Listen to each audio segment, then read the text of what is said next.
Hello and welcome to the Grand Prix World Series. My name is Topher Smith and today we head to the penultimate round of the season at Sepang, Malaysia. Titles can be won today, but will they be won today? That is the question on everyone's lips, and we can't wait to get this round of the championship underway. As ever, we start off with League 2, and let's remind ourselves of the points heading into today. In the Drivers' Championship, Shane van Gisbergen, Earl Bamber, Nick Tandy and Marcus Ericsson all still in contention, but Shane van Gisbergen, enjoying a 32-point advantage over them, could wrap up the title today. If he finishes ahead of his rivals, he will be champion, but of course it's not always as straightforward as that in the Grand Prix World Series. Shane van Gisbergen 185 points, Earl Bamber 153, Nick Tandy 147 and Marcus Ericsson 134. Let's see how this one transpires today. As for the team standings, 4 teams still in contention. Ducati on 296, Lola on 266, Cupra also on 266 and Jaguar on 258. Ducati having the advantage by 30 points over Lola and Cupra Kiro, but it is not a foregone conclusion just yet. Sam Hall will be hoping that his cars can get the job done today, but Lola, Cupra Kiro and Jaguar, Marcus Johansson, Ed Hunter and Mike Smith, they will all be doing what they can to make sure that Ducati does not win it today and it goes down to the last round in Buriram, Thailand. Also up for grabs, the 3 promotion spots as well. 4 teams fighting for that, so one of those teams is going to end the season very disappointed, I imagine. Before we get underway, just the one driver change, and that is at the Toyota team. Nick De Vries has been banned from this round due to taking out Felipe Drugovich at the last race in Fuji, and the reserve driver Arvid Lindblad will step in, and he will be hoping to make as much of an impression as he can as he looks to secure a seat for next season. This is of course assuming that he doesn't get a full-time seat in the real-life world of Formula 1, in which case he will be ineligible to compete in the Grand Prix World Series. So let's get to the grid and check out the qualifying results for today's round, and it is a Lola 1-2. Marcus Johansson's team absolutely dominated qualifying, and Kalle Rovanperä and Marcus Ericsson over 3/10 clear of the field as they line up first and second. Shane van Gisbergen, the champion-elect, third on the grid, a good position for him today, ahead of Ye Yifei, fourth in the Lancia. Nick Tandy and Jamie Whincup, the 2 Cupra Kiros, 5th and 6th, locking out the third row, ahead of Brendan Hartley, Roman De Angelis, Earl Bamber and Joseph Newgarden, 9th and 10th for the 2 Jaguars. Then we have a bit of a Noah's Ark formation on the second page of the qualifying results. The 2 Zaxby's of Julian Anlauer and Johnny Adam, the 2 Mazdas of Nick Cassidy and Sho Suboi, the 2 40 Quarters of Louis Delatraz and Kamui Kobayashi, the 2 Chip Ganassis of Kyle Kirkwood and Colton Herter, and the 2 Pacifics of Jolyon Palmer and the outgoing champion Callum Ilott lining up 20th for today's race. And then at the back, Dorian Pan, Felipe Drugovich, Zane Maloney, Bijtske Visser, Arvid Lindblad and Richard Verschoor. Arvid Lindblad out-qualifying his teammates on his substitute appearance today. So, will Shane van Gisbergen wrap up the title today? There is only one way to find out, and that's by getting this race underway. Let's hand over to our regular commentator Tom Cairns, who is ready and waiting in the commentary box to call this one. So Tom, are we going to crown a champion today? The penultimate round has arrived, meaning championships and promotion could be wrapped up. Who will prevail here in Sepang, Malaysia? The lights are coming on, and when they extinguish, we'll be racing. Lights are on. Lights off, it's go! It's a bad start from Kalle Rovanperä from pole position. Ericsson straight into the lead. Shane van Gisbergen is alongside the Swede, heading into turn 1, and it looks like the champion-elect is going to be into the lead by the exit of turn 1. He is so. Shane van Gisbergen takes the lead ahead of Marcus Ericsson. Ye Yifei has jumped up into 3rd place. Kalle Rovanperä down to 4th position with it all to do. There's Roman De Angelis in 5th place. It's Jamie Whincup, Nick Tandy, the Jaguar of Joseph Newgarden is next. Brendan Hartley and Kamui Kobayashi are inside the top 10. Right on board with Jamie Whincup going through turn 4. And no way through at the moment, but he is in front of Nick Tandy, who is one of those in contention for the title, so he won't want to hold him up too much during the course of this 42-lap encounter.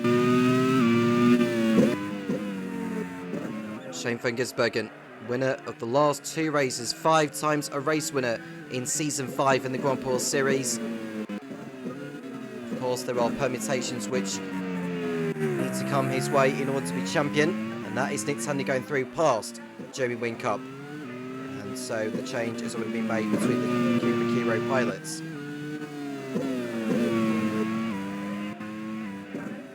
For Van Gisbergen to be crowned champion, he needs to outscore Earl Bamber by at least 6 points, Tandy by at least 12, and for Marcus Ericsson to not outscore him by 24 points or more. But Ericsson is coming back on Van Gisbergen, thinking he could still take the championship fight down to Buriram for the finale. And he's got back into the lead before that one is over. Ericsson leads, Van Gisbergen is in second place, but Van Gisbergen is still fighting back in the slipstream of the Lola, and he's going to go back into the lead again. So we're going to see a lot of that over the course of the race, with those 2 long straights potentially deciding how this one could play out. Right aboard with Yiafi, who has had a lot of bad luck go for him this season. The reliability issues countering Chris Cavani's team. And over the course of the season, Yiafi has picked up 1 race win. That came in Campo Grande in round 2. I think Robin Perez has fallen back down to 5th place behind Roman Dialingers as we speak. Going back to what I was saying about Yiafi, and I think Robin Perez may be in trouble actually, as Whincup goes off the circuit, spins right in front of the pack, and it's caused a massive traffic jam. And it's a right rear that is loose on Robin Perez's car. He's got to hope he can make it back to the pit lane, but I think it's highly unlikely he'll be able to do so. Whincup took a tight line into turn number 7, and ended up spinning right in front of the field. He's lucky that he hasn't been collected by anyone. Now everyone gets through, but Whincup's made an absolute mess of it, trying to rejoin back onto the racetrack. Robin Perez running in 5th place at the moment according to the timing graphic, as Whincup continues to wreck his front wing. And I think Robin Perez may have pulled to the side actually. And it's race over for Robin Perez. He's off the racetrack, and that's a bad hit in Marcus Johansson's team's hopes for promotion this season.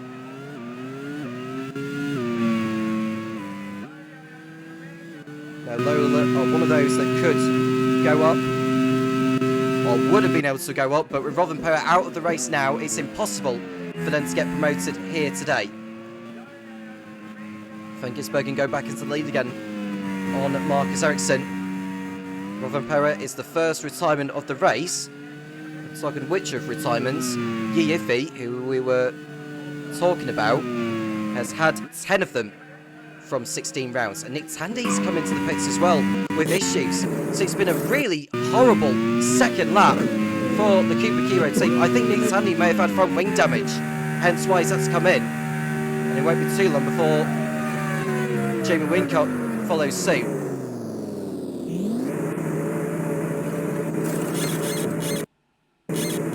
What a miserable race so far for Ed Hunter's team.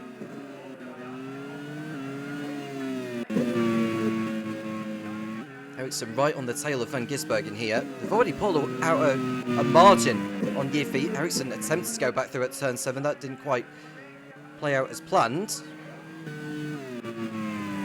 Jamie Whincup shown in 24th place, so there must be another car that has come in for repairs, maybe at the end of lap 1, which we didn't quite pick up on. No, it's Arvid Lindblad. He's had to come in with problems as well as Tandy and Whincup. Arvid Lindblad substituting for the suspended Nick de Vries at Toyota after de Vries had run into the back of Felipe Drogovic last time out in Fuji.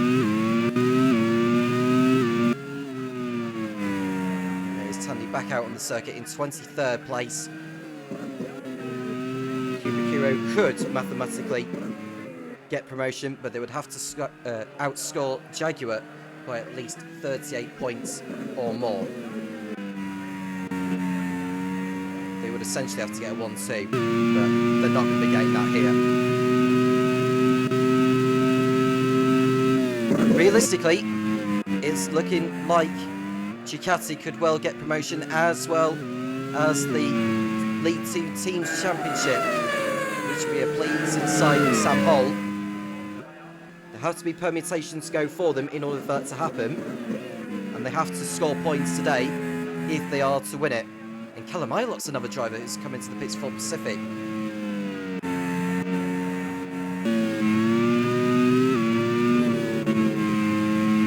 With Marcus Ericsson, second place, 50 points behind Shane van Gisbergen in the race for the title, as Yiafi and Roman De Angelis nearly coming to blows at turn 7.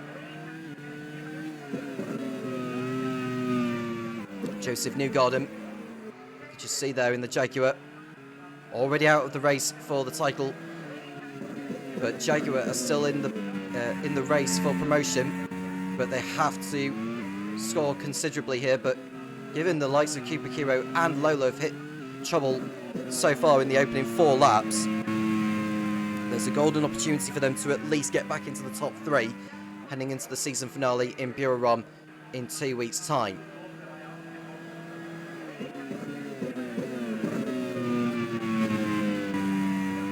Now, if Shane van Gisbergen was to take victory today, he would equal Antonio Felix da Costa's record of number of victories in a Grand Prix Series season. The Portuguese with 6, which he had accumulated with Minardi in season 3.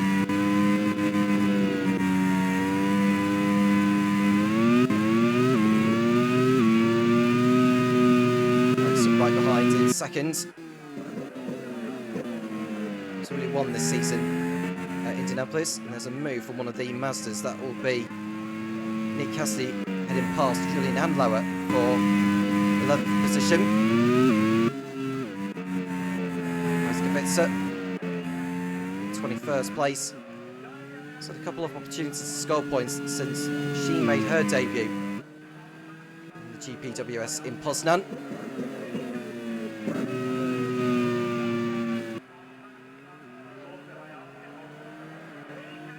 There are the 2 Lanciers, Yiafi and Roman De Angelis, who are fighting for pride at the moment. Lancia already out of the running for promotion this time. Jamie Whincup with the fast stop of the race. At least he can get the team on track in salvaging some points out of this. Ericsson's still right on the tail of Van Gisbergen, and he's pulling out of the slipstream, and Ericsson is heading through on Van Gisbergen. Ericsson takes back the lead of the race again, but don't be at all surprised to see Van Gisbergen come back with the toe down the pit straight. And just see how effective it is round here. We'll run down on the setup choices.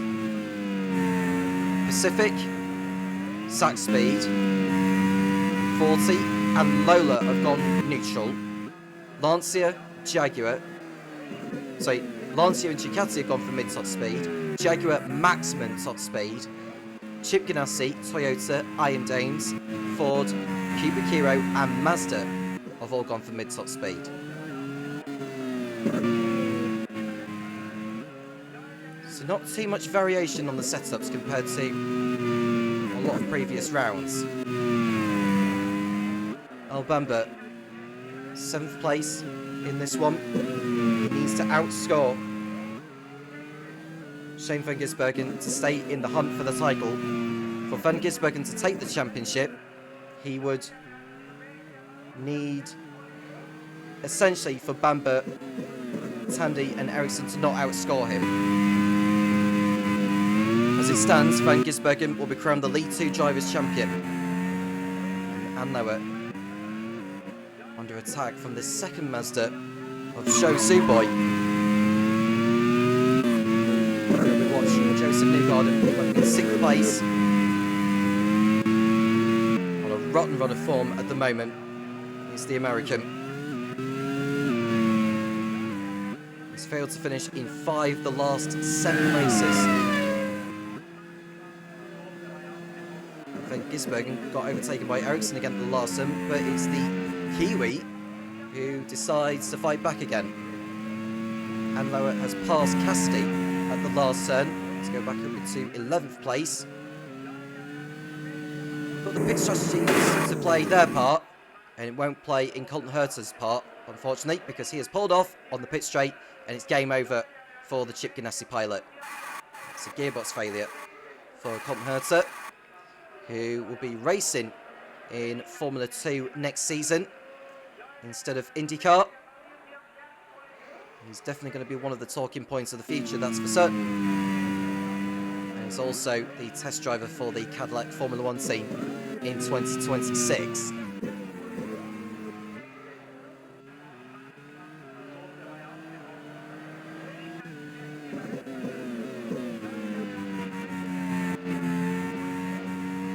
Behind Earl Bamber, we've got Kamui Kobayashi in 8th place, Johnny Adam is 9th, and Nick Cassie has moved off into the points, and I think Kyle Kirkwood has had some form of issue. There it is!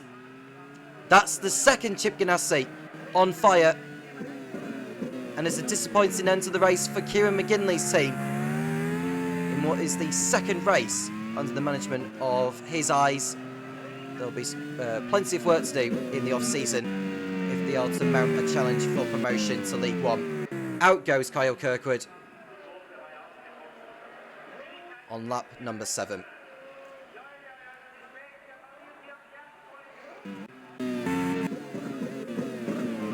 There goes Van Gisbergen for the lead, but he locks up at turn 1 right in front of Ericsson. And he was lucky to keep hold of that, actually, because I thought Ericsson would have gone through that time around. Yif has been overtaken by Remy DeAngelis, and Brendan Hartley's got past him. So what has happened to Yiffy? I want to see what's going on involving him. So he did have that battle with DeAngelis, and now he's behind him, and Brendan Hartley's got past as well.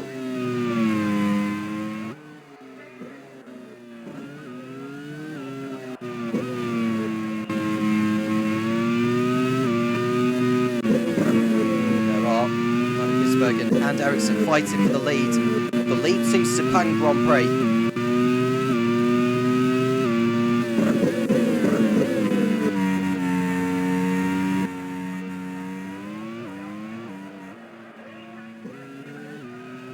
Van Gisbergen is so close to the championship. Now, even if Ericsson was to pass him and Van Gisbergen's to finish second, it would still be enough for Van Gisbergen to be crowned champion today.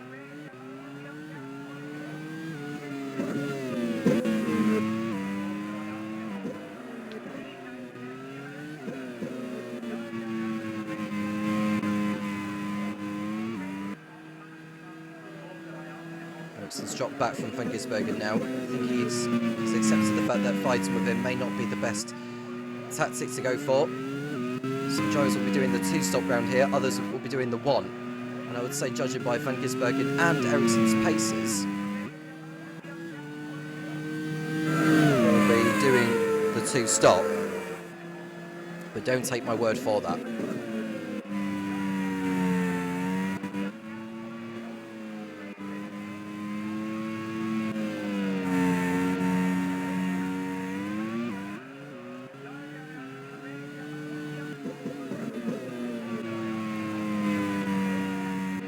Top 3 teams will go up to League One next season. Chikati, Lola and Kupakiro are sitting in those places. Chikati will be able to wrap up promotion as well as the team's championship if they were to outscore their rivals by a considerable number of points. There will be a graphic that will tell you what the current positions affect the championship table.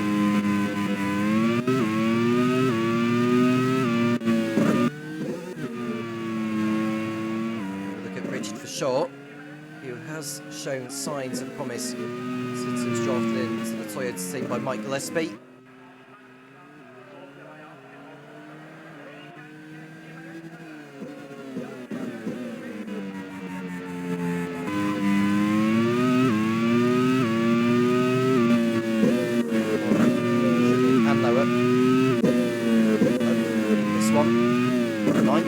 Drivers' Championship. He ended a run of 5 consecutive races without a point in Fuji. Goes into the slipstream of the Mazda of Nick Cassidy. Way through at the moment. He's waiting for the pit straight to make his move.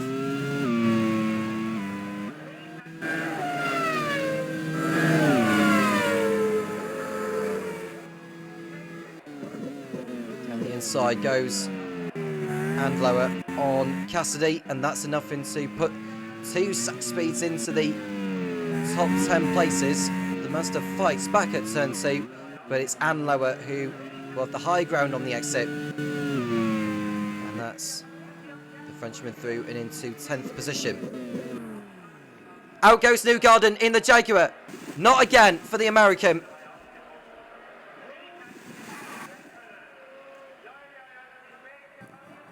And that's horrible for team manager Mike Smith.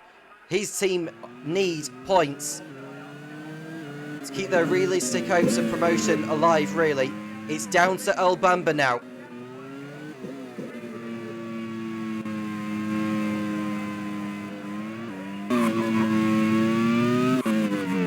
So we've lost 1 Jaguar, we've lost 1 Lola, with both the Cooper Kiros at the back of the field.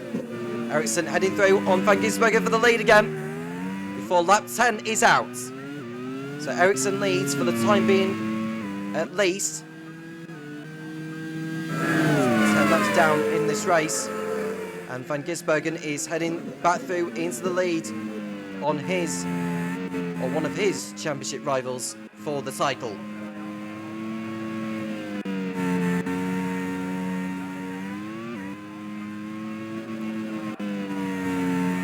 As it stands, the Drivers' Championship as it is, Shane Van Gisbergen will seal the deal here in Sepang. Bamber, Ericsson and Sandy will be fighting for 2nd place.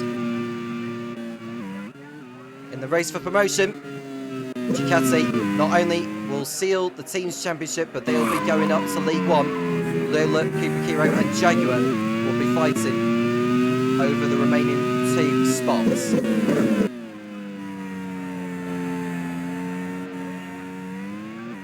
Arvid Limbo coming into the pits. Oh, we're looking at Arvid Limbo, sorry. It's Sho Suboy who's in the pits. My apologies for that. Suboy, who has come in for his first stop. I don't know whether that was premature or whether that was a scheduled trip to the pit lane for the Japanese.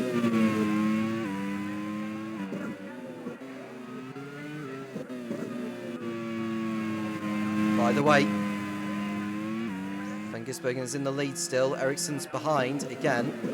And you see Roman DeAngelis is not exactly gaining ground, but he's not dropping back from these 2 really.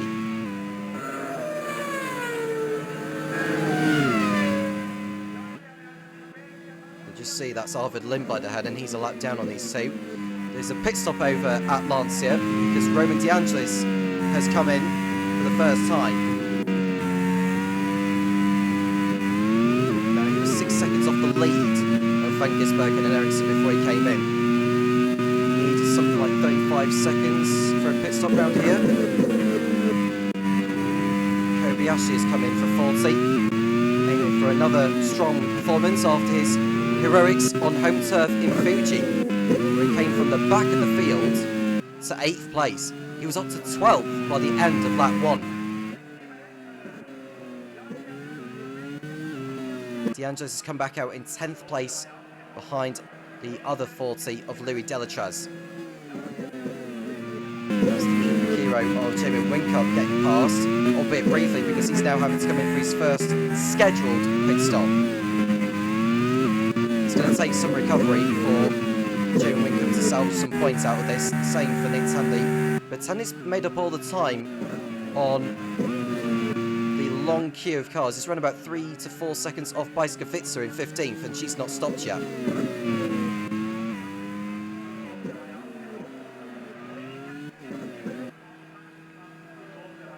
There's Ericsson. Van Gisbergen is almost boxed in behind the Toyota. And Ericsson goes into the lead, albeit briefly, and he's going to be joined by Van Gisbergen in the pit lane. So this is going to be down to a battle of the pit crews.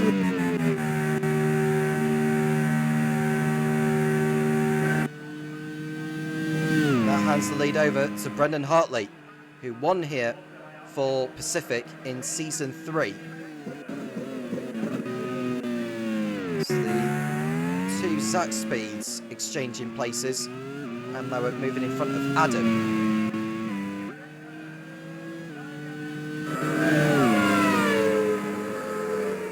Van Gisbergen is actually now in the net race lead over Ericsson.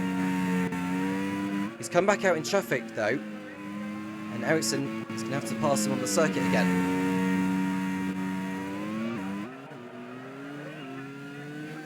Nick Cassidy and Dorian Pan, two more of which have made their trips to the pit lane. Van Gisbergen gets past Johnny Adam for 5th place, but locks up, and that allows Ericsson through. Van Gisbergen's ill attempt to get by the Zach Speed, who hasn't stopped yet in this race, has backfired. And Ericsson said thank you very much.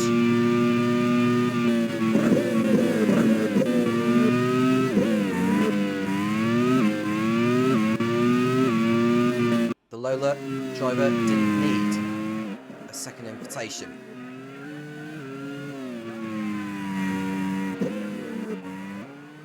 And all this jostling has allowed Roman DeAndres to close in a little. Ericsson gets stuck behind Johnny Adam now.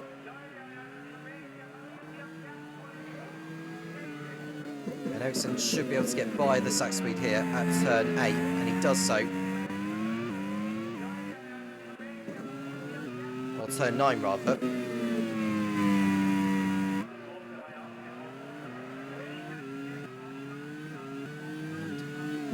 Gisbergen is doing his best to get by the Zach Speed here, but that's not really the best place to be performing an overtake there, Shane, and that's Adam locking up ahead of the Ducati. You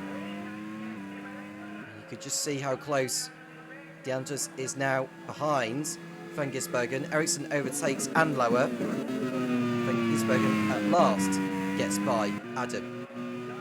And Hartley comes in from the race lead, which means he, if he leads, will lead to Sepang Grand Prix.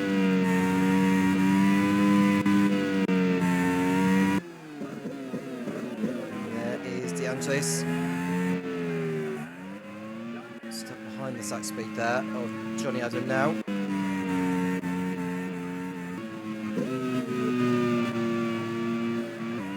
El Bamba is up into 2nd position. There goes DeAndres on Johnny Adam. So Maloney came into the pit lane for Ford, which allows of Richard Verschoor, Dorian Pan, and Callum Ilott to go past.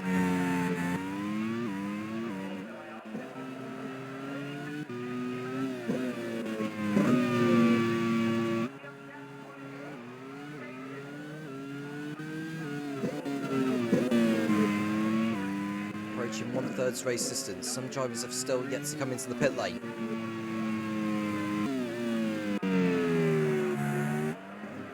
Just running a little too deep. Ahead, Van Gisbergen tries to get through on Julian Anlower for 4th place on track.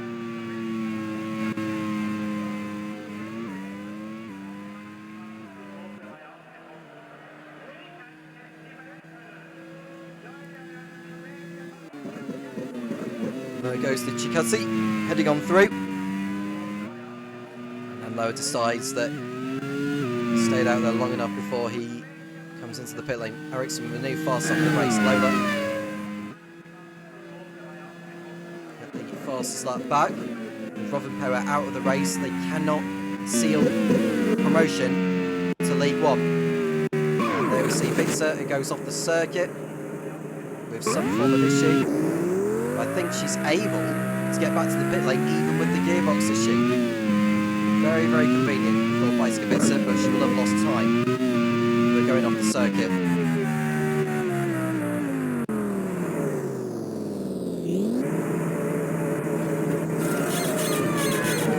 to work.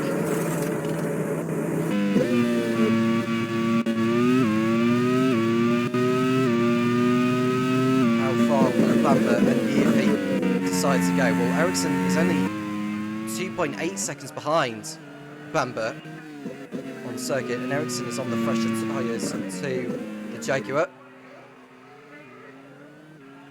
And we'll see the updated sector times. Sector 2 is now 1 second between Bamber and Ericsson. I don't know if it's going to be too long before Ericsson gets alongside the Jaguar. He might do it before the lap is out.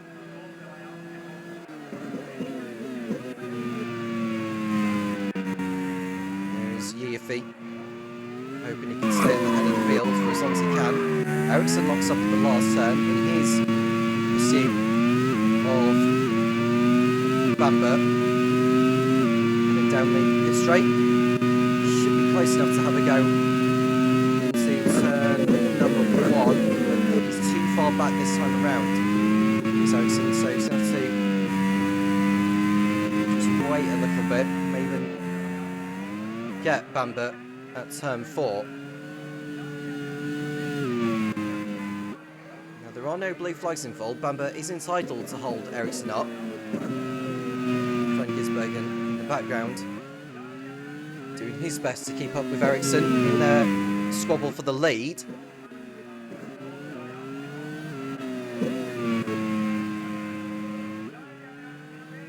Now Ericsson decides not to go for it at turn number 7. But turn 9 would be the next best location on the circuit to make a move. The same Maloney on the inside of the Pacific of Kalamailot, the reigning League 2 Drivers' Champion, aiming for the season to end as soon as possible.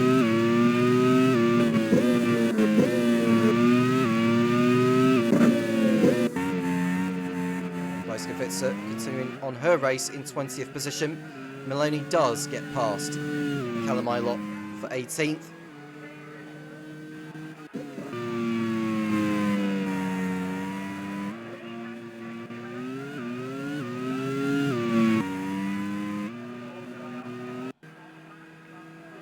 Ericsson has at last got by Al Bamber for second place at the last turn. He gives himself even more of a buffer over Van Gisbergen.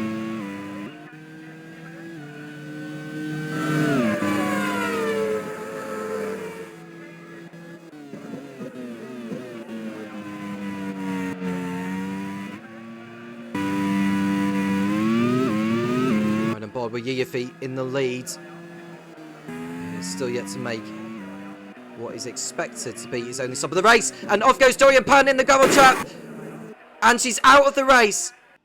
Is the newly crowned F1 Academy champion.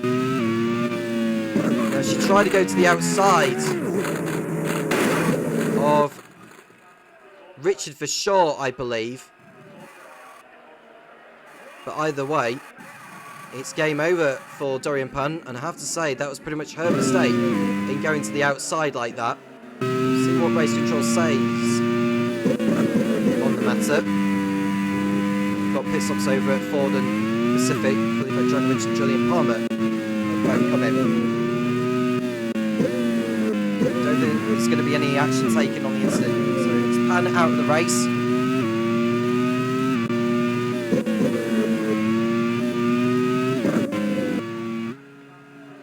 Yiffy is only 4 seconds clear of Marcus Ericsson.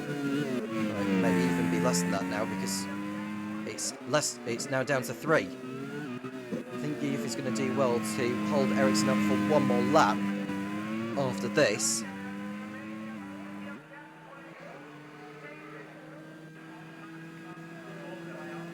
Yiffy's not anywhere near in the title fight, and Lancia are not anywhere near in the race for promotion, so they've got nothing to lose at this rate.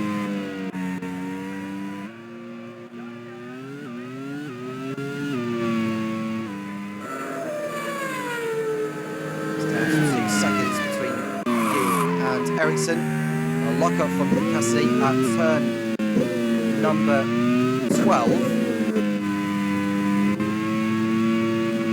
So hoping to end their first season in the One World Series on a high, sitting in 8th position over the likes of Pacific, Ford, Jim Ganassi further back. Mazda are 21 points off 7th place 40, who are one of those angling for a place on the Macau grid at the end of this season. Top 13 high-scoring teams in the One World Series, of course, with both leagues will be competing in that.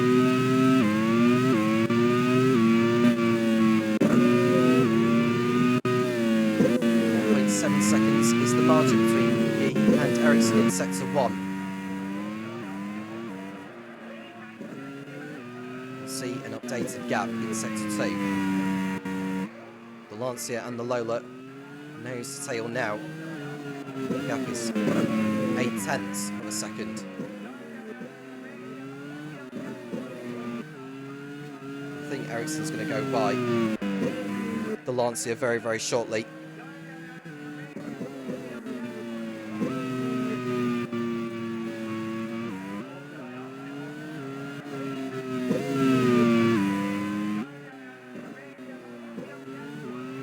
Ilott, who is under attack from Felipe Dragovic. Now, is Ilott struggling for pace here? As Dragovic attempts to get by the Brit, but no way through at the moment. Ericsson's still behind Yiafi. El Bamba has come into the pits for his one and only stop at the end of lap 18. We're going 24 laps to the end.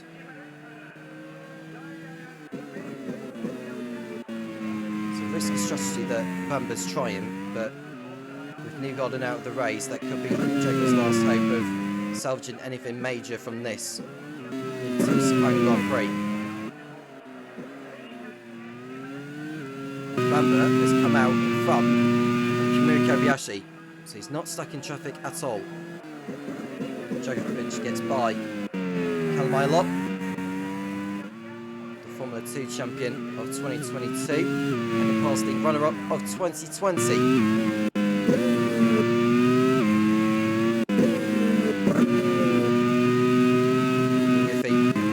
got Ericsson right in his tail now. Surely Ericsson's going to go through. Yiafi by the end of this lap. Yiafi's done well to hold Ericsson out for a period of time, which could help him later. About El Bamba as well, because Bamba has come in for his one and only stop. And Ericsson is heading through on the Lancia for the lead. Marcus Ericsson takes back the lead of the League 2 Sepang Grand Prix, and Yiafi stays out for another lap.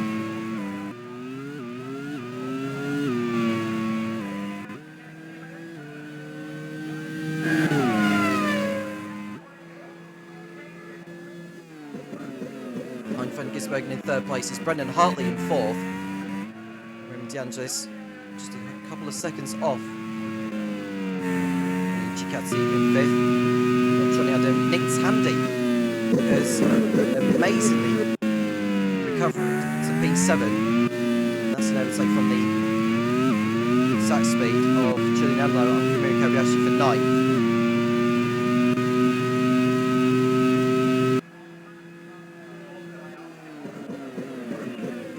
Goes Kobayashi back through. I have to say, Tandy's done an amazing job to recover from where he was earlier. Now,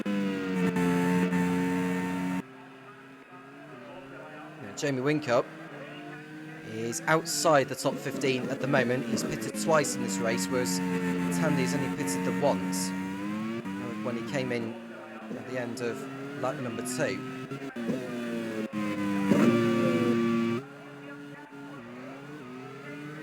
Won't be too long before Tandy decides to head for the pit lane. He's done a super job to get back to where he's at. He's got clear air in front of him.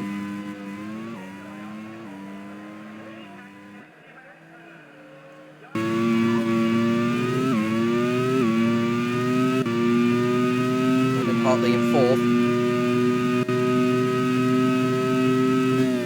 A strong race of it so far. It's Hartley. Inspired decision by Sam Hall to put him in.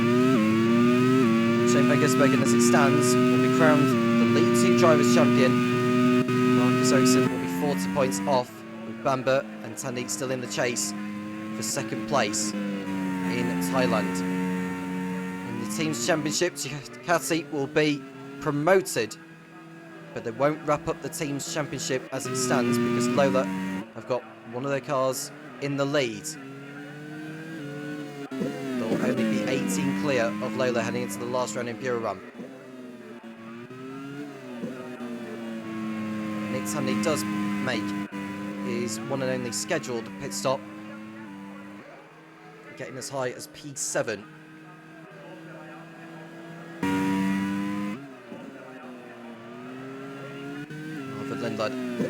Lindblad, sorry, at the back, in 21st place, just gathering experience, I think, in the Grand Prix Series, but there's a high chance that he may not be eligible to compete in the Grand Prix Series next season because he could be a Formula 1 driver for Racing Bulls.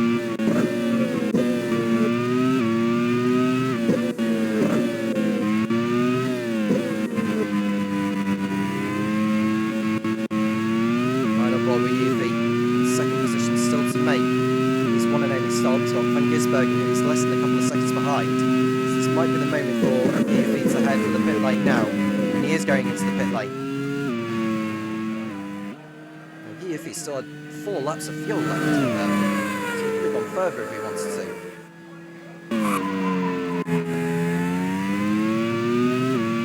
So now, and I would say he's got a good chance of getting out ahead of El Bamba in 5th.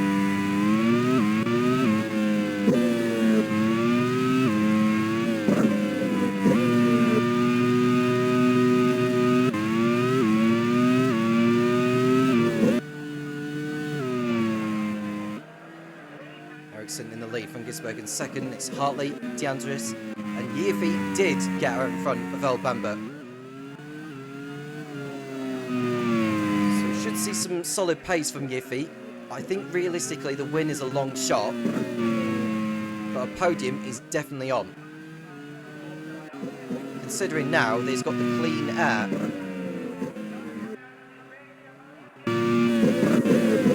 Good for a pit stop here. Sepang, you need a good 30 seconds. Yuffie's 33.5 off the lead of Ericsson.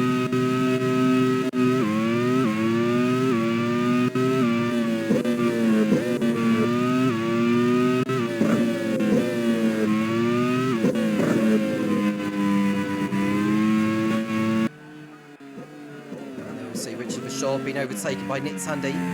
He's only just pitted. Still hopeful Ed Hunter's team to salvage some points.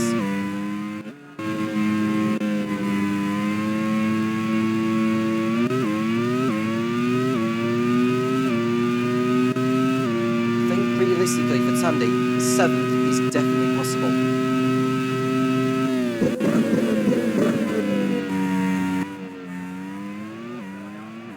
With the way things are going,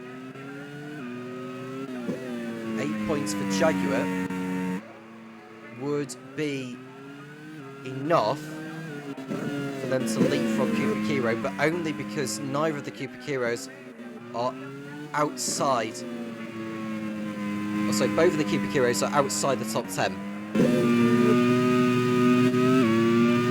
So Bambo's got to get on with it really and maybe get some overtaking done, but he's on the one stop like what Yuffie is doing. I highly doubt, though, he's going to be able to fend off the likes of Van Gisbergen, Hartley and DeAndres because they're going to be on fresher rubber. And like what we saw last time out in Fuji, the 2-stop strategy was the way to go.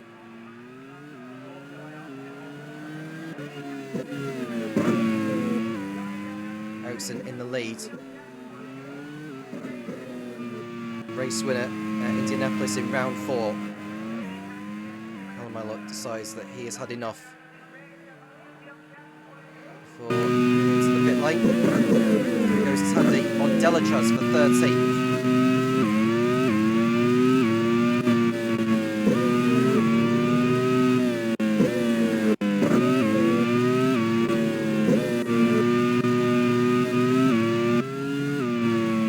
Shane Van Gisbergen in second position. Brendan Hartley in third. Chicazzi are doing enough to salvage promotion for this season.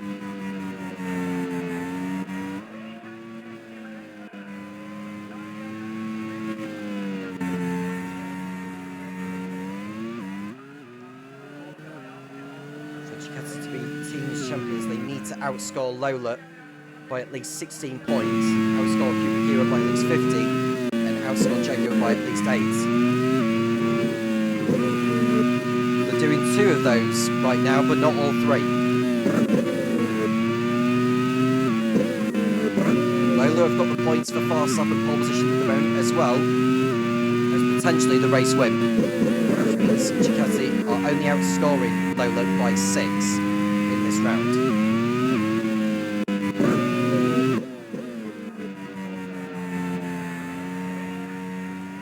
Gisbergen in second place. Hoping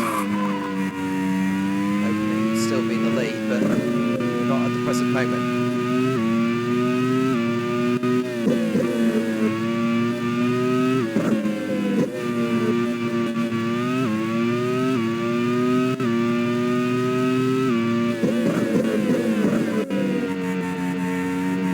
Since the pit stop that he did, he's pulled away from Earl Bamber, who was less than a couple of seconds behind him when he came back out. Since then, Yiff is able to blow a margin of 4 seconds on him.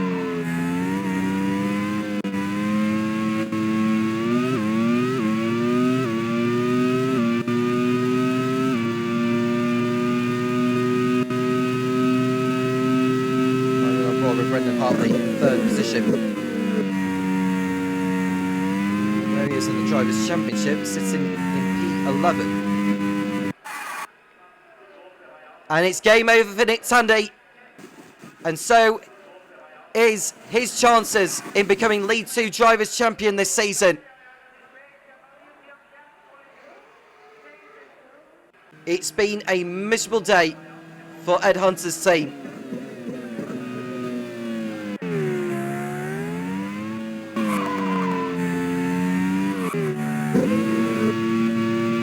Right on board with Callum Milo, who continues to lock up.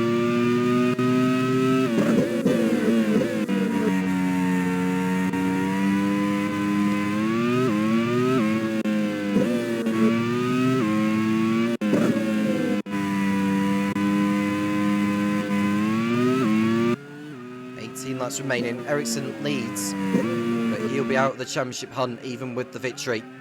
With Van Gisbergen in second place. Elbamba will also be out of it, because Van Gisbergen is ahead of him in this. Only Mechanical Gremlins will surely stop Van Gisbergen from being crowned champion, but even if he does pull out of it, he would need Elbamba to outscore him by at least 6 points to keep the championship fight going. Ericsson comes into the lead for the last time in this race. Van Gisbergen stays out for at least one more lap.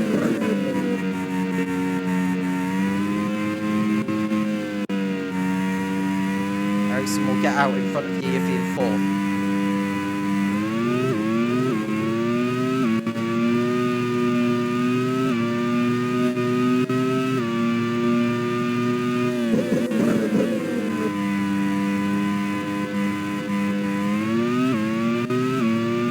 Running in 6th position behind Yiffy, as Arvid Lindblad gets lapped by Marcus Ericsson again.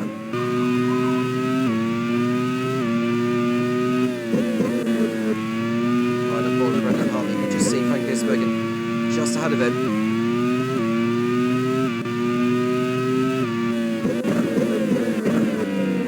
Now, Van Gisbergen was something like 8 seconds off Ericsson when Sweet came in for his last stop.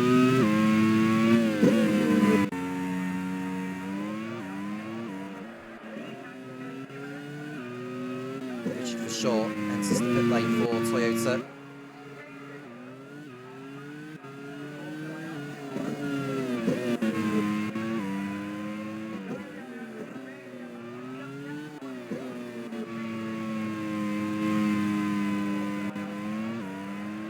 Down the back straight for Roman De Angelis, having another good race so far. And Hartley, meanwhile, is doing his best to keep up with his teammate.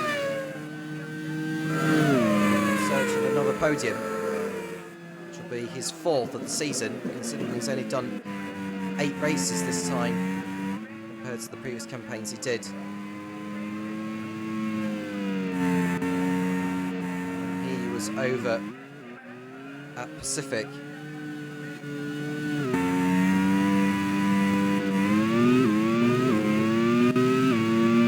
Right on board with Roman Diantois. 3rd place. Hits it one more time in this. When Gisberg was to pit in the end of this lap, he'll drop behind EFE in 5th position. Into the pit lane comes Nick Cassidy in the Mazda.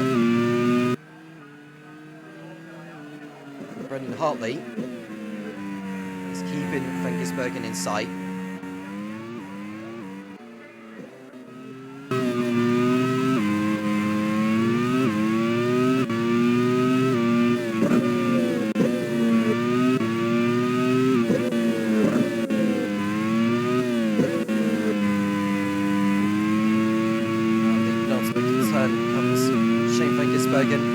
Brendan Hartley next behind.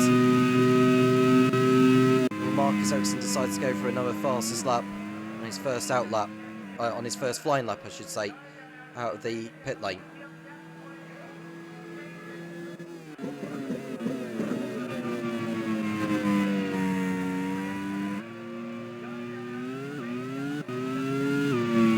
Brendan Hartley comes in for Ducati. Tantalisingly close to sealing promotion to League One, which would be mass relief for Sam Hull after the disappointment last season in relegation with Manor. Hartley, I think, can get out in front of Earl Bamber.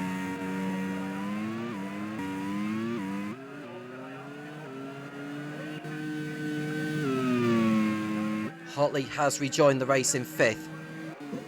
And Lowe is the latest to come in for Sax Speed.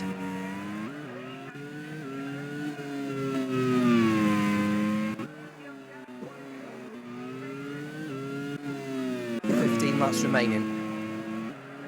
Ericsson getting the hammer down. I just wonder when Van Gisbergen comes in for his last stop, how much can he catch Ericsson on the fresher rubber?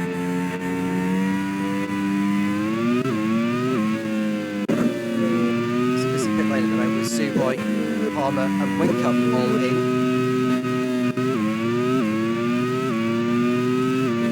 Might be the call for Van Gisbergen to come in at the end of the lap to avoid being stuck in traffic. Weisskovitzer entering the pit lane for the second time for Iron Dames. Yeah, and Van Gisbergen, who was caught up behind the Pacific of Callum Ilott, has decided enough's enough. And through goes Cassidy on Maloney for 12th.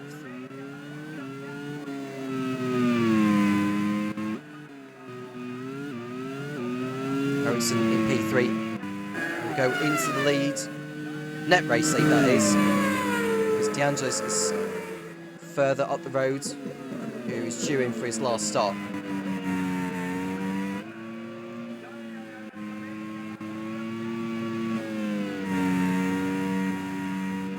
Brendan Hartley did not jump Van Gisbergen. He is a lot closer to him.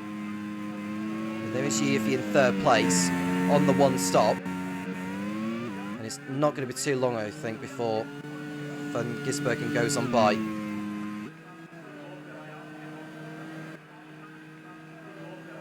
Delatraz under attack from Julian Anloa. Kobayashi is in for 40.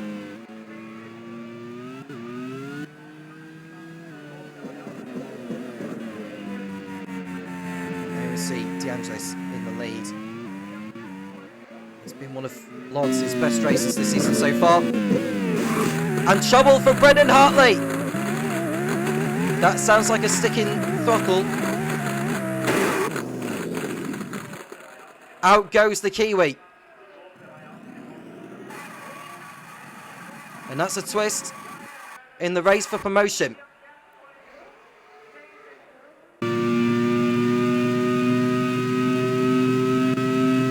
That's one less headache for Lola. Now, even with Hartley out of it, Ducati can still win promotion. And that's to outscore Lola by at least 16, outscore Kupikiro by 15, and outscore Jaguar by 8. De Angelis is in for his last stop from the lead. He'll rejoin behind El Bamba in 5th.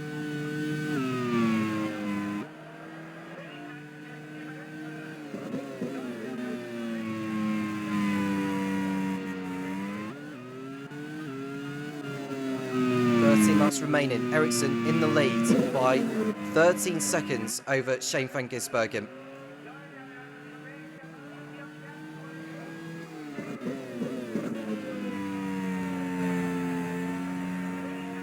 And that's a slow Ford, I think, pulling off the circuit. It's Shane Maloney with front suspension failure. It's the end of the day for him.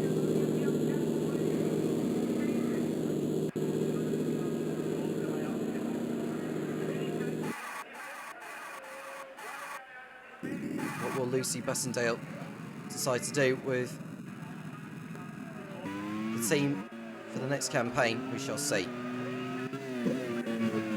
EFE on the one stop is in 3rd place now. El Bamba, who's also on the one stop, is 4th. De Angelis on the 2 stop is in 5th place. Lower just blocking up at turn 5, but continuing.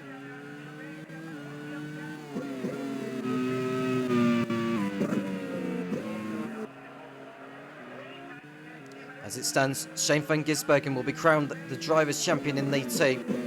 Ericsson is in 3rd place as it stands with the win he's expected to get on course for. Bamba 2nd and Tanny in 4th place.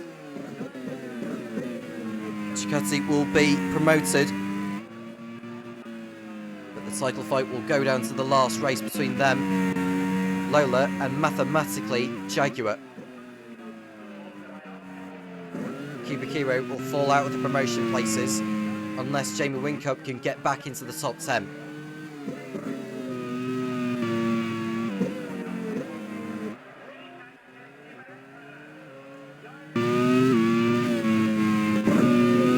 Whincup right now is running in 14th behind Jolyon Palmer.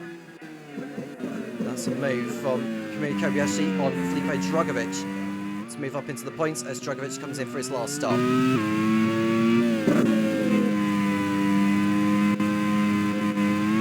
Ericsson. You see the gap coming down a little bit between him and Van Gisbergen, down to 12 seconds. I think the trouble that Ericsson's going to have is going to be with back markers. You can see 2 of them that will be in front of him, Kamila and Weitskevitzer. Only one driver's been lapped in this race, and that's Arvid Lindblad.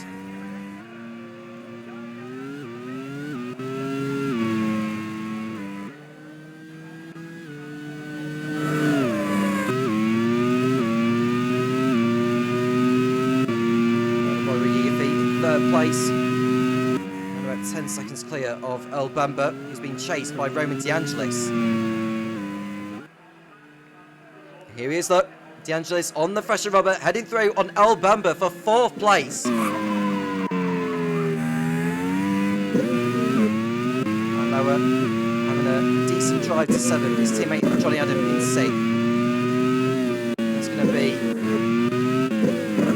Zach Speed's biggest haul of points since the 3rd place finish in Hockenheim that Andlauer was able to get. Could be more than what they've bargained for here.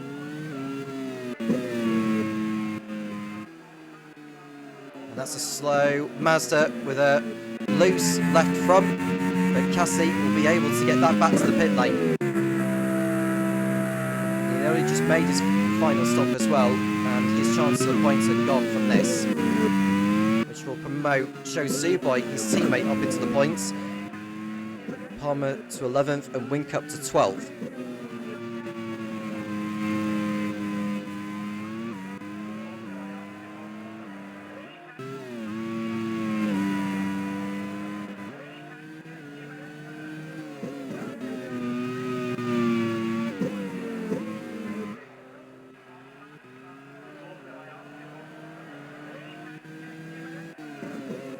Cassidy rejoins in 15th place after that unscheduled stop. But at least he's still in this, unlike some. And that's Pacific taking a rather tight line through turns 1 and 2. That'll be Callum Ilott, who's about to be lapped by the race leader. That's Bajskovica struggling as well, getting out of the way of Ericsson, and you just see the lines that Ilott's taking at the moment. He's just about okay now, but his car seamlessly not right. He does his best to stay out of the way of Ericsson, who gets through at last.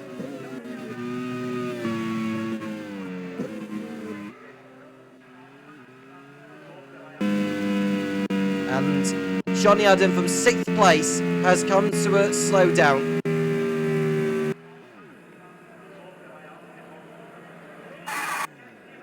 That promotes his teammate Julian Anna up a place.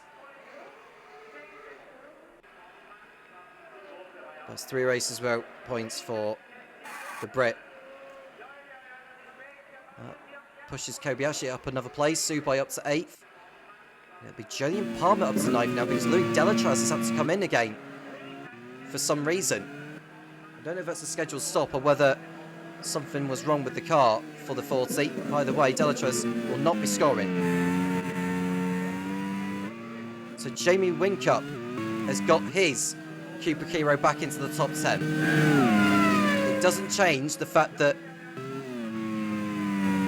Cooper Kiro are back in the promotion places because they're not. They need 3 more points, at least, to be level with the likes of Jaguar, I believe. Although, having said that, Bamba did lose a position since the last, as it stands, graphic was shown. So it could be that Whincup needs to get 1 more point out of it than what he's on.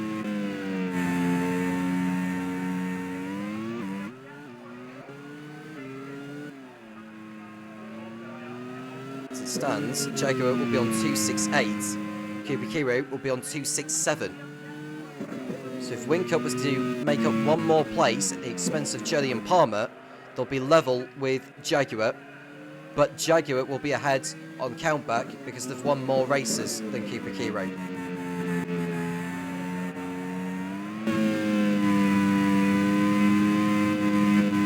Lance Ericsson, who's just lapped Louis Delatraz, 9 seconds clear over Shane van Gisbergen. Just over 8 laps remaining here in the League 2 Sepang Grand Prix. Yiafi in 3rd. Having a strong drive for once. This will be his first podium since his maiden win in Campo Grande.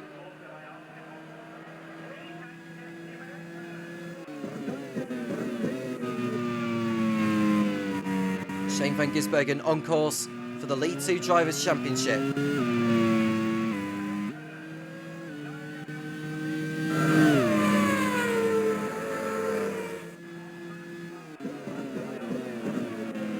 Now Whincup is 1.7 seconds off Julian Palmer in their fight for 9th.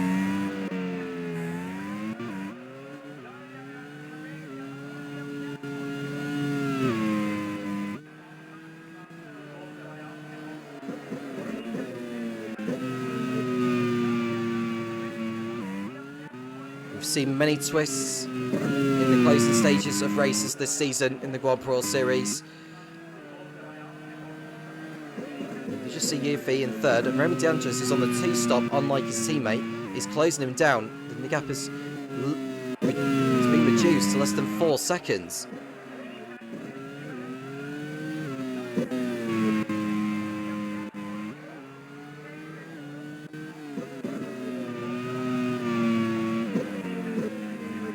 been a brilliant race for Lancia. Chris Cavagna will be best pleased with this.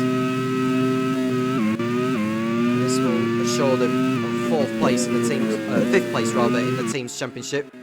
They cannot be caught, and they cannot make up any more positions as far as they are concerned. And Bajskovica doesn't look exactly comfortable with her car, with the way it's moving around at the penultimate turn.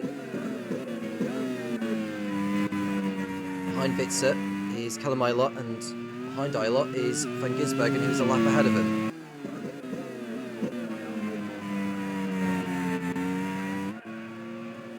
Now we look at Ericsson continuing to make his way through the back markers. He's not close to the likes of Palmer and Whincup in their own battle here for 9th. Whincup needs this extra point for him and for Keeper Kiro.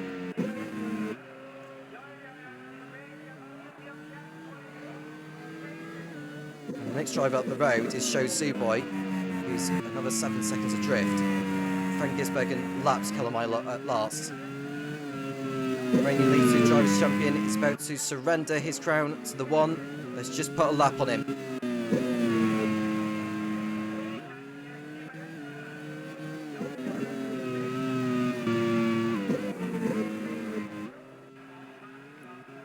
Shane Van Gisbergen is nearly there. And Whincup is heading through on Julian Palmer on the back straight. And it's a pass for the Keeper Kiro pilot, and that puts the team level on points with 3rd place Jaguar. And off goes Ericsson on the curb whilst trying to lap back markers. That could have been so disastrous.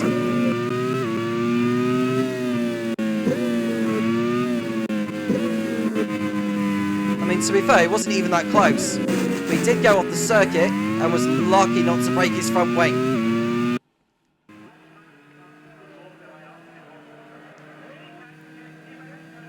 And that's a pass for Nick Cassidy on Richard Verschaw in the foreground.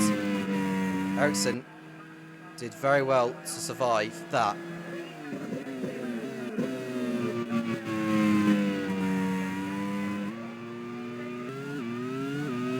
Gisbergen puts a lap here on Bajskovica.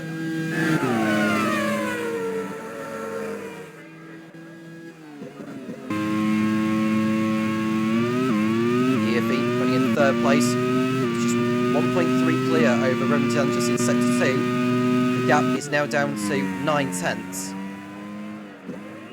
Arvid Lindblad, meanwhile, who's desperate for this race to be over, is about to be lapped by the exact speed of Julien Anlauer.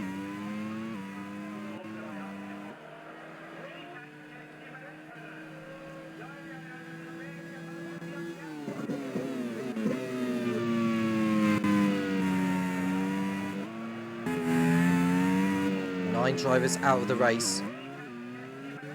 Shane Maloney, Brendan Hartley. We've also lost Johnny Adam. Nick Tandy, the big one we've lost. We've also lost from the race Dorian Pan, Joseph Newgarden, Kyle Kirkwood, Colton Herter, and Kelly Robin Power, who we lost early on. You could just see the gap between Ericsson and Van Gisbergen coming down to less than 6 seconds.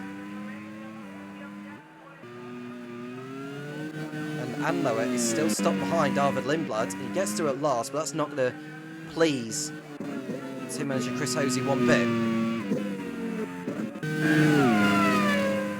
5 laps to go in the lead to Sepang Grand Prix. The gap between Ericsson and Van Gisbergen has gone back up to 6.1.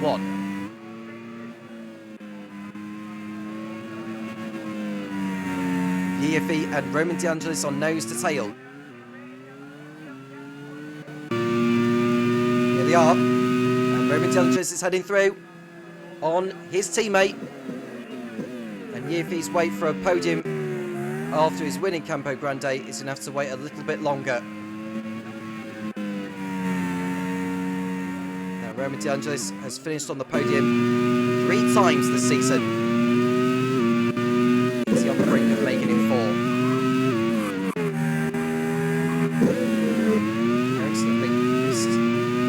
through there through turns 7 and 8. That might encourage Van Gisbergen somewhat.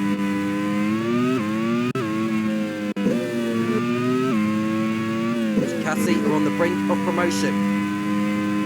Van Gisbergen is about to seal the League 2 Drivers' Championship. It's his second season in the Grand Prix Series after a difficult time of it with Manor, which saw the team relegated. He's bounced back with a vengeance. It's likely he's going to feature on the League 1 field, I should say. Continuing to see Kassian Dragovic fighting over positions. That's just outside the points in 11th place. You have to remember Kassian made that extra stop for some form of issue that he had. I think it was a loose wheel that he had picked up. But there is Marcus Ericsson, who's coming out to lap Delatraz, Dragovic and Cassidy. Through goes Delatraz on Dragovic, who I think has got a problem, because there's no way he could have let the 40 through that easily.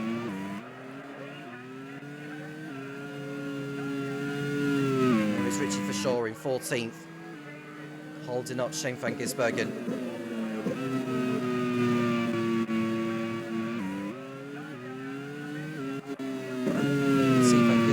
Around the outside, but for sure not making it easy for him by any means, and that's going to displease the Kiwi. Oh, and for sure goes off the circuit whilst trying to be lapped, and that gives the place to his fellow compatriot Bajskovica. Eilert goes through as well, and that's for sure down to 16th.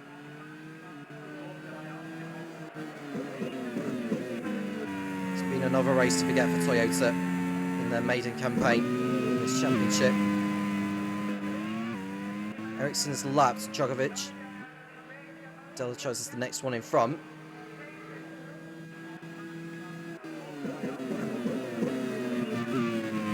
Delatraz continues to lock up ahead. It must feel nerve-wracking for the driver at the head of the field to be lapping the field, because you don't know exactly how their cars are handling compared to theirs, or the one of yours, I should say. You see where I'm coming from.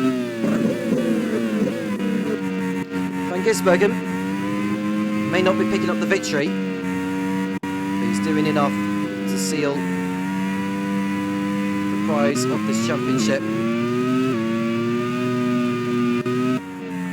Marcus Ericsson, this win will move him in front of Tandy into 3rd place. It'll edge him close to Earl Bamber for 2nd, with 1 round to go in Buriram in Thailand, which will be a totally new venue for the Grand Prix Series for when they go there in a couple of weeks.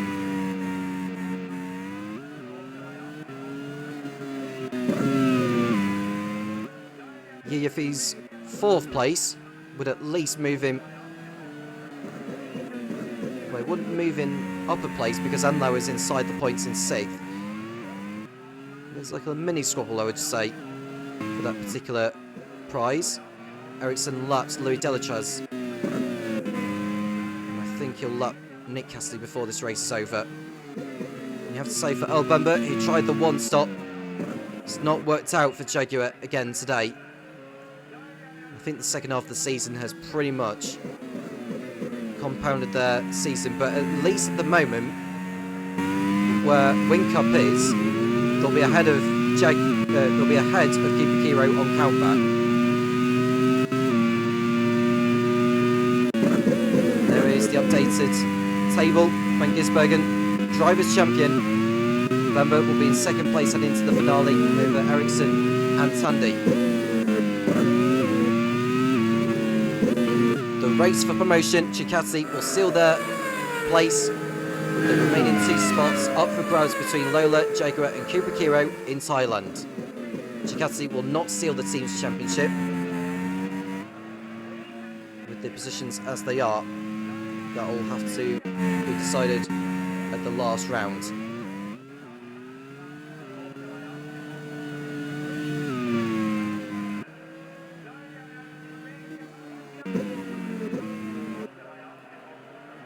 Marcus Ericsson nearly there, picking up his second win of the season.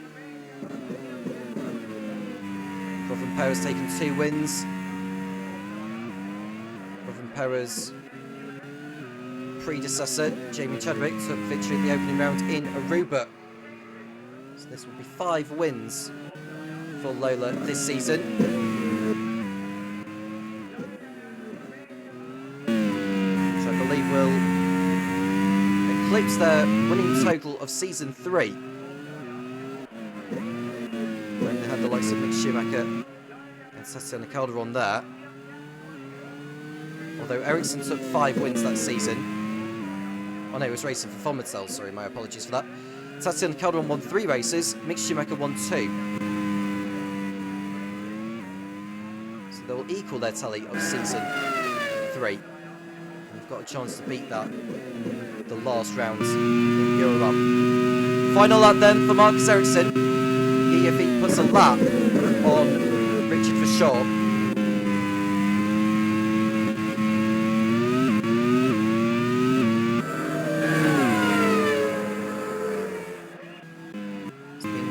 Super race, and it's deserved for Marcus Ericsson. Lola have had the package round here, and they've got the setup right for the Swede, who's driven a beautiful race.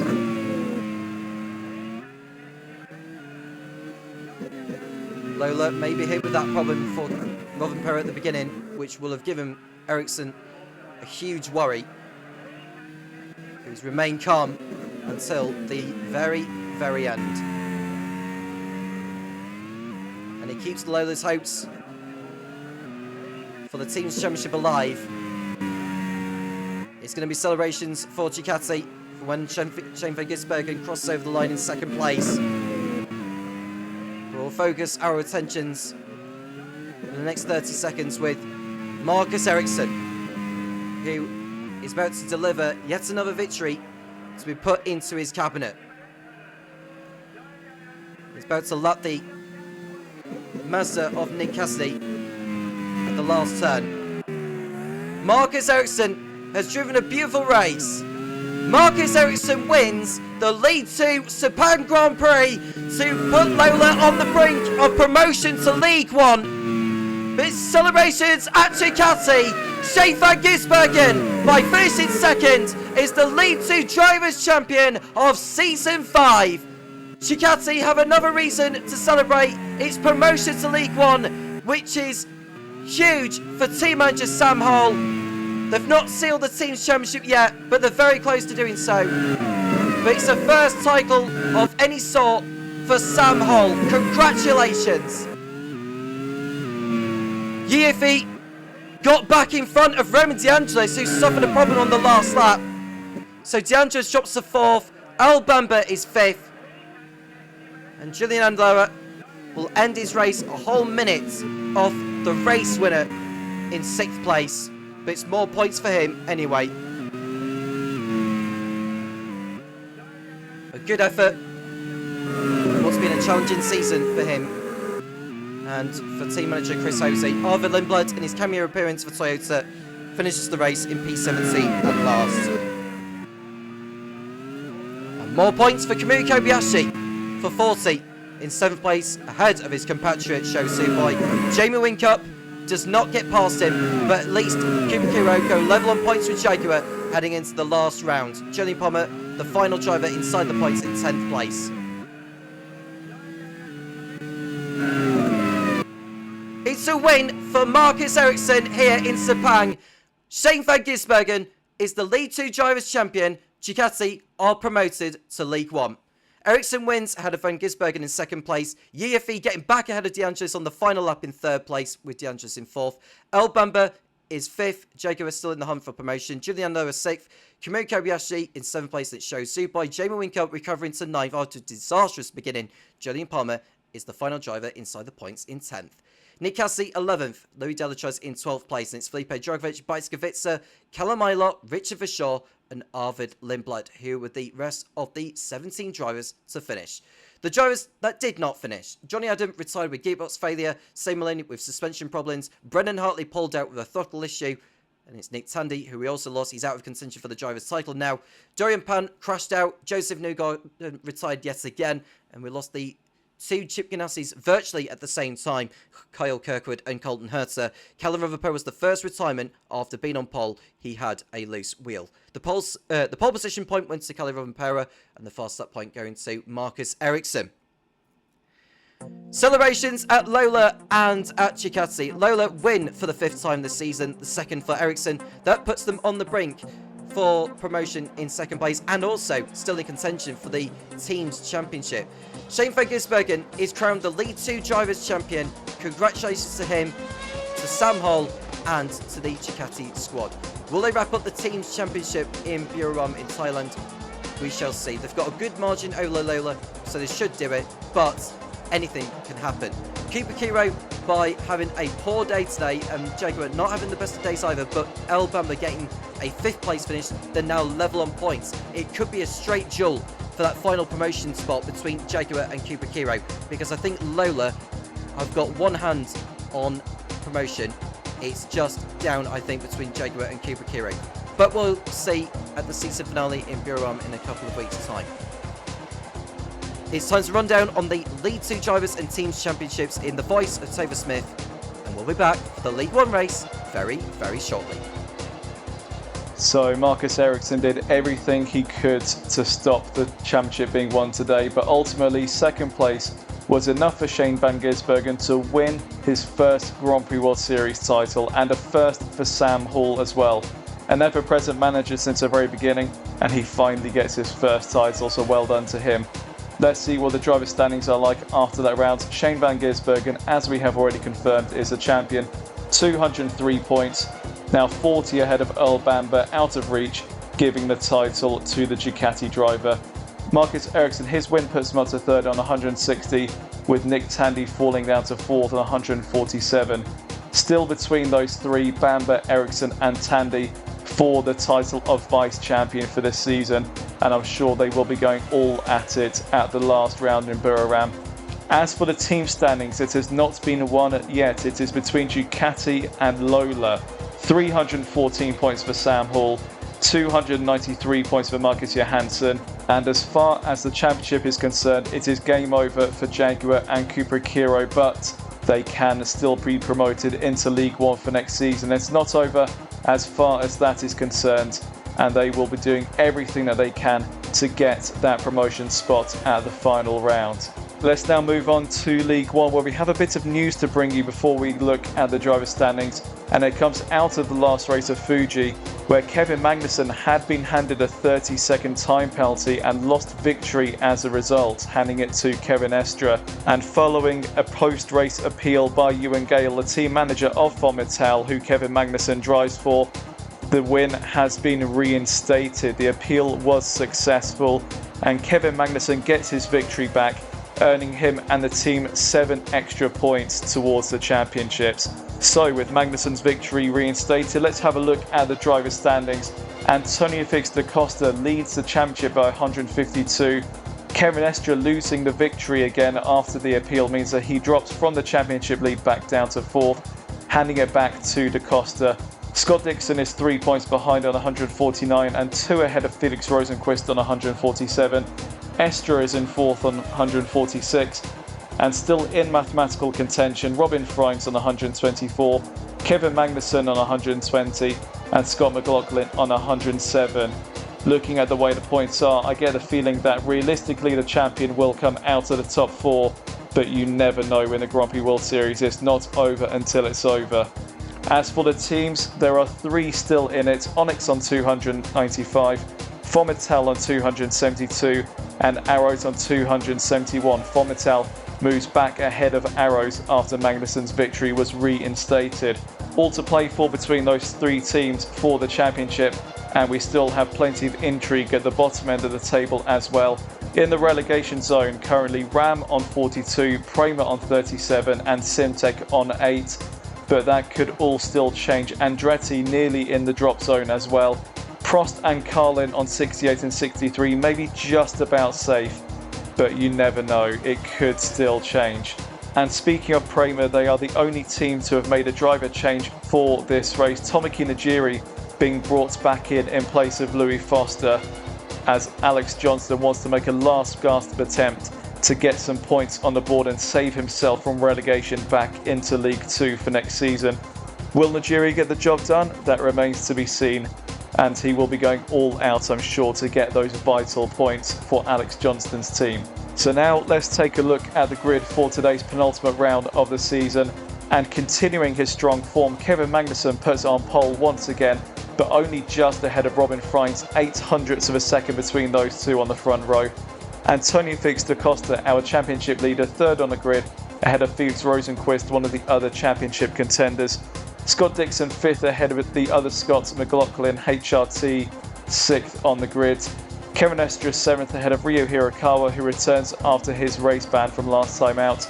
Luke Browning ninth in the second HRT, and Philippe Albuquerque rounds out the top 10 in the BAR. 11th goes to John Eric Vernon in the Force India, ahead of the second BAR of Philip Hansen. Pascal Wehrlein 13th ahead of Pato Ward in the Carlin. The two Swiss drivers of Raffaele Di Marcello and Sebastian Buemi together on the grid in 15th and 16th. And then Stoffel van Dorn, Jose Maria Lopez, Linus Lundqvist and Nolan Siegel rounding out the top 20. And at the back, Jake Dennis, Alex Palou, Oliver Rowland, Tomoki Najiri, Leonardo Fornaroli and Igor Fraga propping up the field 3 seconds off the pace. Not great speed there from the Brazilian, but he will look to move forward in the race and score some points if he can. So Antonio Felix da Costa has his first chance to wrap up his first Grand Prix World Series title in this race. But will it happen? There's only one way to find out. Let's see how this race goes, and I will hand it back to Tom Cairns in the commentary box, eagerly waiting to get this race underway. So Tom, let's get this one started. A third pole in the last 4 races for Kevin Magnussen, but Robin Freins, just like him, is in need of desperate points to keep his hopes for the title still alive for the last round in Buriram. The fire lights are coming on now. Lights are on. Lights off, it's go! It's a good getaway from Kevin Magnussen, and looking at the HRT as Scott McLaughlin has made an absolutely spellbinding start from 6th on the grid, has gone into 3rd place by turn 1 ahead of Antonio Felix da Costa. Meanwhile, Robin Freins has got himself in front of Kevin Magnussen at turn 1, and he's into the lead by the time turn 2 is done. So it's Freins leading, Magnussen second, it's da Costa in 4th place behind Scott McLaughlin, and it's Scott Dixon 5th ahead of Felix Rosenqvist, who are in their own tussle. Kevin Estra is heading up the inside on Rosenqvist at turn number 4, and that is him through into 6th place. Freins leading the way then in the arrows. It's Magnussen. McLaughlin has made a brilliant start to this, who is doing his best to keep up. And Freins, who's only won once this season in Mugello, that's the only Grand Prix World Series win he's picked up. Meanwhile, Magnussen won last time out in Fuji. He didn't to begin with after the time penalty he was given for his clash with Nicholas Latifi, which gave him a 30-second time penalty. But following a discussion with the team managers post-race, they felt that Magnussen wasn't at fault for that. And so victory went back to him and not Kevin Estra. Freins leads the race, and it's Magnussen, McLaughlin, da Costa, Dixon, Estra, Rosenqvist, Philip Albuquerque, who's back after a 1-race ban, is in 8th place ahead of his BAR teammate Philip Hansen in 9th. In 10th place is Ryo Hirakawa, who is also back after a 1-race ban. Kevin Magnussen heading back through on Robin Freins for the lead, and that was neatly done. And I think there was some more action heading on, going on further behind. Pato Ward is moved in front of Ryo Hirakawa, and Freins is coming back on the Fonmatel on the pit straight. So Freins is now in front of Magnussen. Da Costa getting through on McLaughlin at the same time. So far so good for Arrows, with Freins in the lead and Rosenqvist in 6th place, and Fonmatel with their cars in 2nd and 3rd. You have to say it's game on in the title battle in both the drivers and in the team's championships. Pato Ward and Luke Browning squabbling over the last point. And behind O'Ward, is the prost of Sebastian Buemi. Behind the ball with Tomoki Najiri, who is in place of Louis Foster at Prema for this round. It's likely he'll be in there for Buriram, Thailand for the season finale.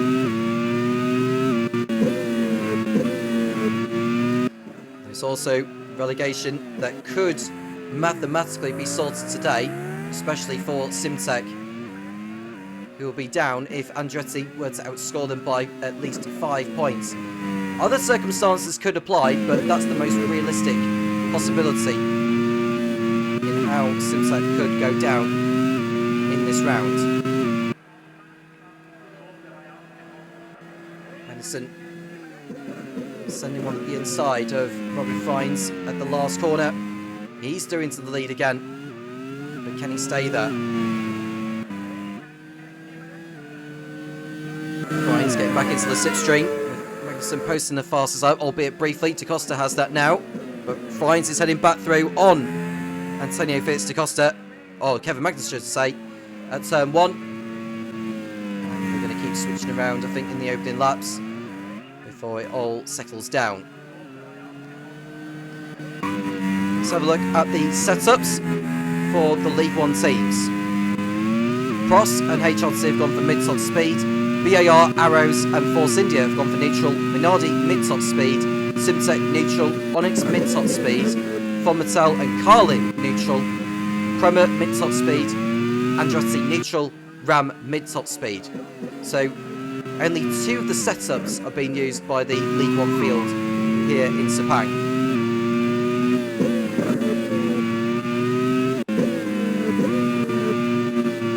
Right on board with Antonio Fitz Da Costa in 3rd place. Got in for his 9th Grand Prix Series win, which will put him level with Scott Dixon.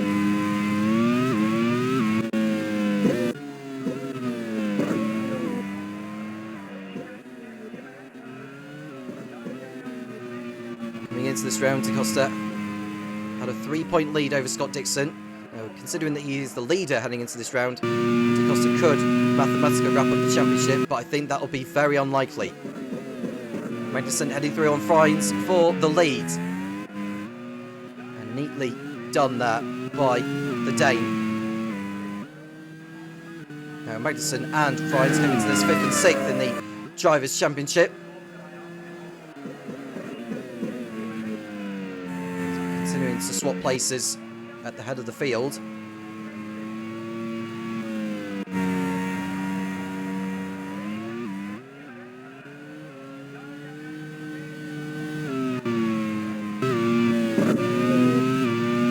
Da Costa, twice a race winner this season in Hockenheim and in Brno.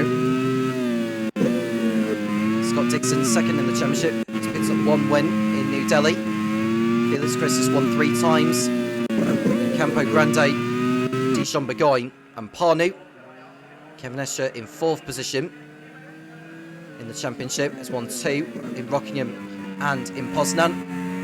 Friends, as already mentioned, 1 in Mugello. Magnussen has got 2 victories in Aruba and Fuji. Scott McLaughlin, who is 7th in the Drivers' Championship, is still mathematically in the hunt, but he needs the likes of Da Costa, Dixon, Rosenqvist and Estra to hit trouble today. And out of the race goes Leo Fornaroli. That's one of the Simtecs exiting from this. And relegation is edging ever nearer for them now. Not a good start for Ben Hackerson's team.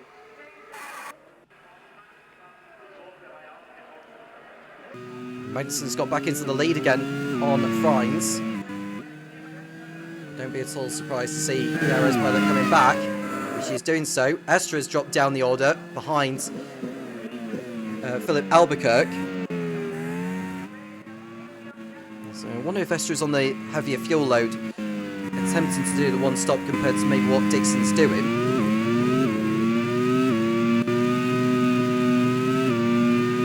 Boemi has moved in front of Rio Hirakawa into 11th place. John McFern through on Pato Award for 13th.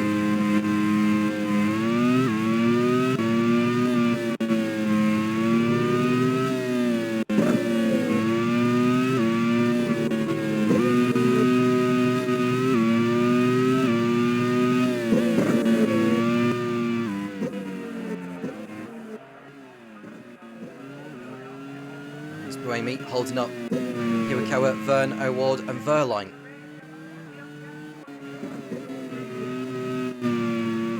It's been a good race so far for Buemi.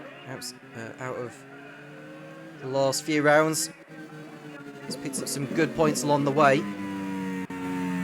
Podiums in Marrakesh and Kyalami. So to back it up with another strong drive in Fuji to 6th place. He also got a point in New Delhi, which means that Sebastian Buemi has picked up 42 points in the last 4 races. Prior to that, he only collected 3.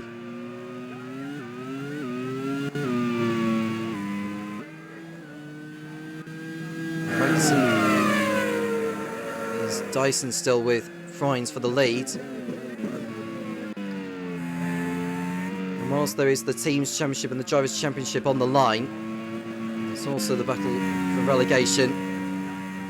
Simtek rock bottom, they are certainly destined for League 2. Prema, Ram are also in the bottom 3. They need points here today to keep their realistic hopes of staying in League 1 alive. Entry problem for Robin Frines from 2nd place after the brilliant battle we had seen between him and Kevin Magnussen. His chances of the championship are over now for Robin Frines. He needs to be careful here. He's holding up the field even with that ailing car. I'm amazed he got back onto the circuit with that. Dixon and Rosenquist go through. Robin Frines surely cannot get back to the pit lane with that.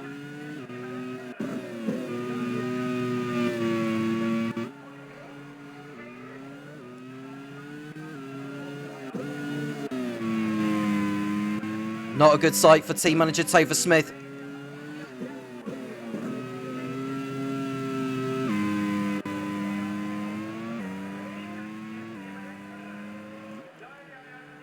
Down the back straight he comes. Can he get back to the pit lane? I don't think he will. No. He's past pit entry, has Robin Frines. It's game over for the Dutchman. The last couple of races have proved to be a nightmare for him. He's pulling off at turn 1 now on lap 7.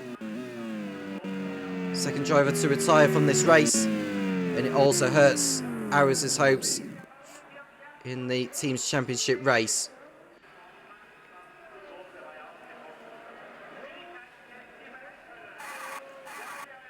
Second driver out of this so far, along with Leo Fornaroli. And there's a pit stop over at Prost because Jose Maria Lopez had to come in with problems.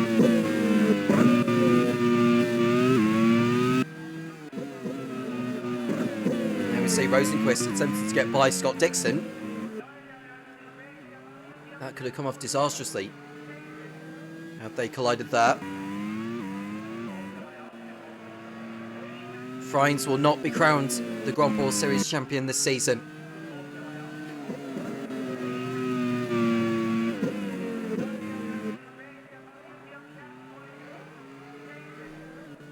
Further back, we've seen a between one of the Andretti's and one of the Carlins. Going back to what I was saying about the relegation battle, Andretti are the team at risk in 10th position.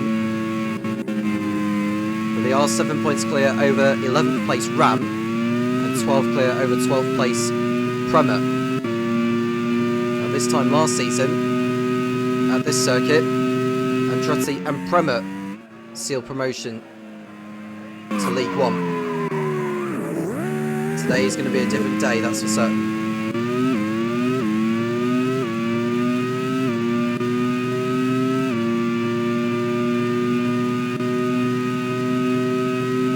Frines' retirement promotes Sebastian Buemi into the top 10 as Rosenquist gets past Scott Dixon. That's what I was wanted to be saying.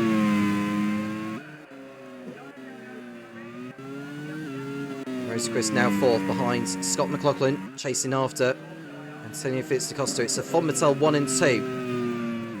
vitally important for you and Gale's team in their chase for the team's championship with Onyx, who came into this 23 points clear.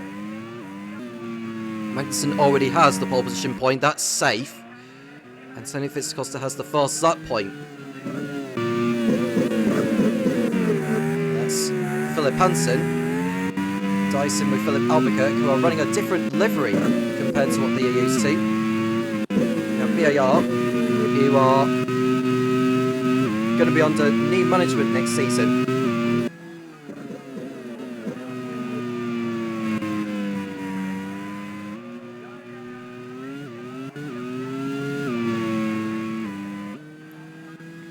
And there we look at Kevin Magnussen in the lead briefly. BAR have Joel Sherwood at the helms now, in place of Will Knight, who was previously there. Scott Dixon has encountered some trouble, I think. We need to go to Scott Dixon because he's dropped down the order big time. This is not good news for the two-time Grand Prix Series champion. He's in the pit lane with issues.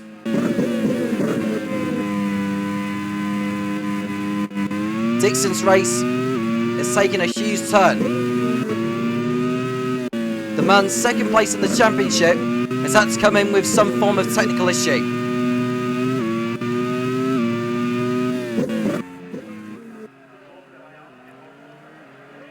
The Formatals are having the race of their lives at the moment.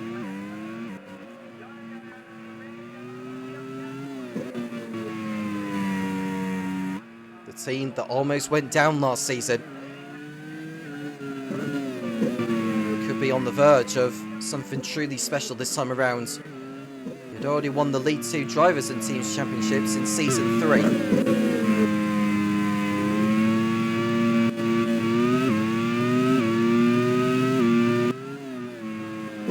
And that's smoke for one of the Carlins. Pato Ward, who had run well before encountering those problems, has been hit with more reliability woes again. What does that do for his future in the Grand Prix Series? Never mind being at Carlin under Perry Brown's eyes. Philip Albuquerque has overtaken Kevin Estra up into 6th place. Race over for Pato Ward.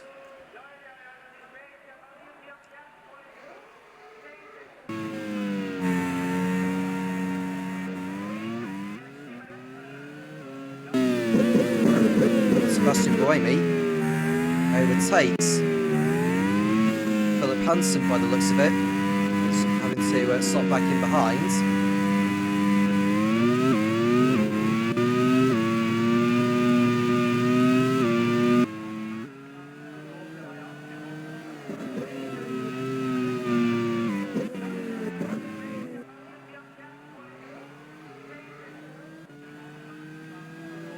There are the leaders.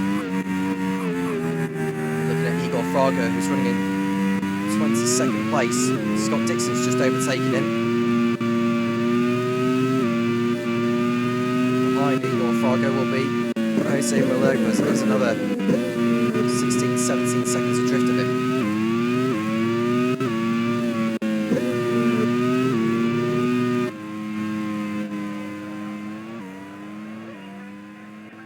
DaCosta running in 2nd place. As it stands, he'll still be the championship leader. Heading into Buriram. The gap will be significantly bigger.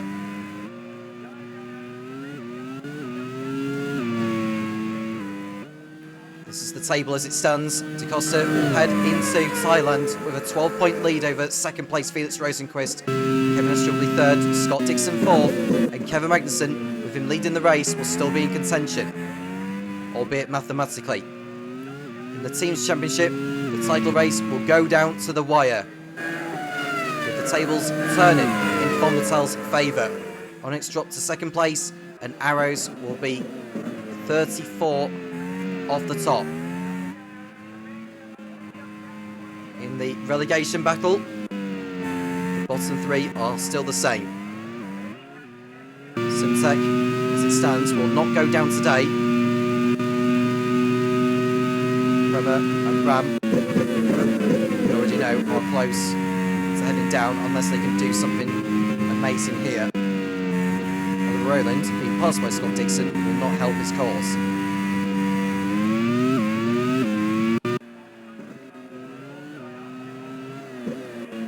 Antonio Felix da Costa, who failed to finish in the last race of Fuji, which brought an end to his run of 7 consecutive points finishes. And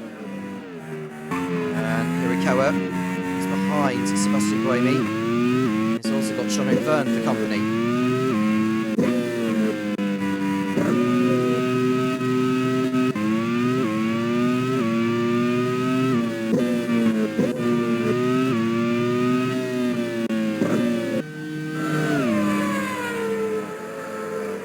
Still leads. Da Costa second. It's McLaughlin, Rosenquist, Luke Browning in 5th place in the second HRT. Philip Hansen heading through on Kevin Estra for position. And Estra, I think, is he coming into the pit lane at the same time as Hansen? Probably not. He's lost time through all of that, and I think Buemi's in at the same time.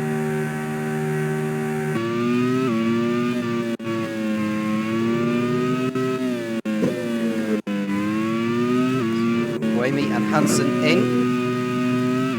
Nice blow in as well for Ram. Same for Linus Lundqvist.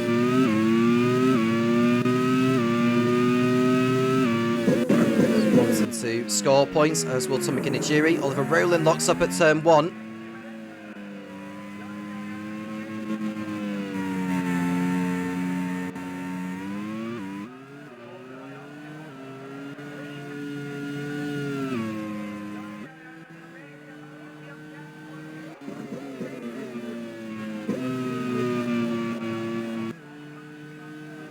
Igor Fraga with Philip Hansen for company.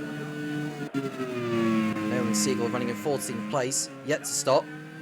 Has Scott Dixon for company. Dixon on the inside. Cannot make the move stick there, unfortunately.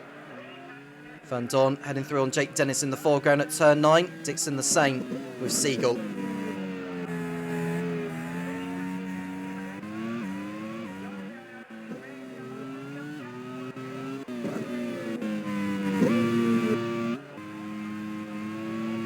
Mendelson at the head of the field.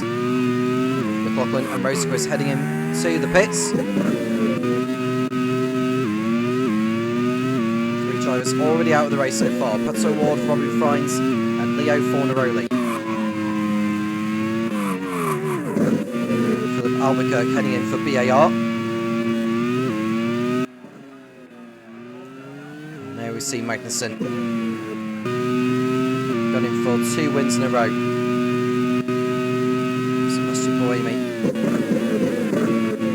He's now through on Igor Fraga for position. Stop behind him during the course of that lap there, which won't have helped him.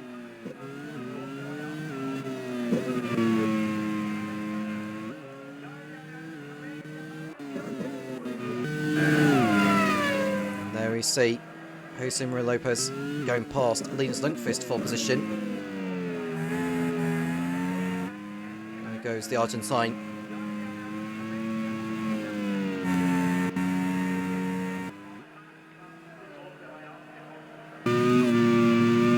Mason continuing to lead, but he has yet to stop. Same for Da Costa.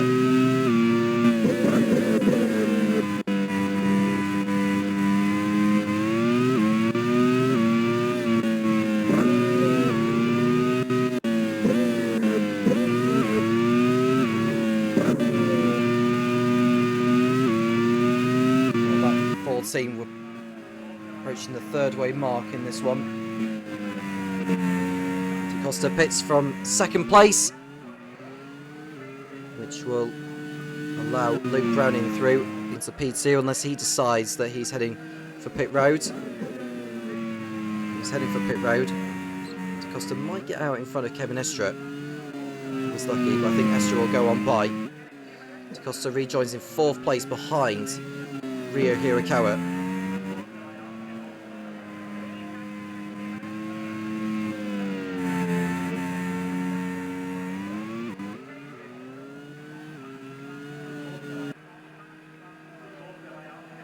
Lundqvist attacking Jose Maria Lopez at the final corner on the fresher rubber.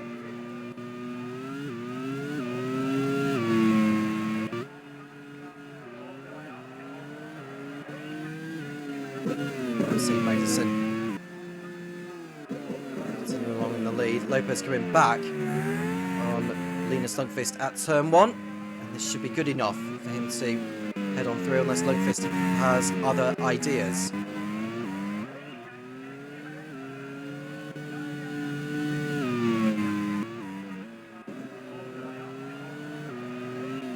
There's Kevin Estra running in second place. And Da Costa. Philip Hansen meanwhile. Oh, it's made contact with Oliver Rowland.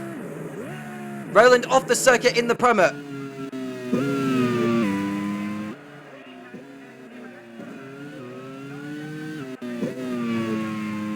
It looks like Hansen wasn't alongside enough, if you ask me. Rowland off the circuit there, and that's not going to please Alex Johnston. His team's hopes for points to beat the drop.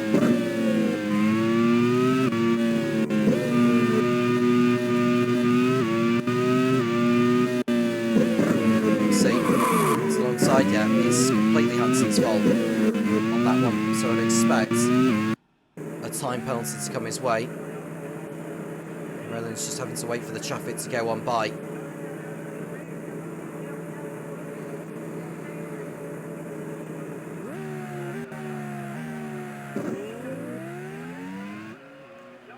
Rowland back on track now. It's a 10-second time penalty for Philip Hansen. And a back of the grid drop for the last round of the season in Buriram.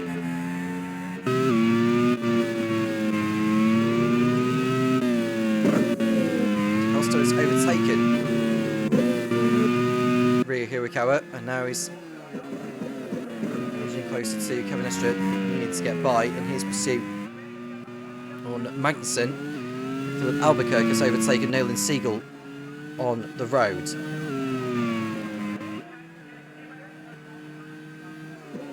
And there goes Da Costa on Estra at turn 4. Neatly said than done.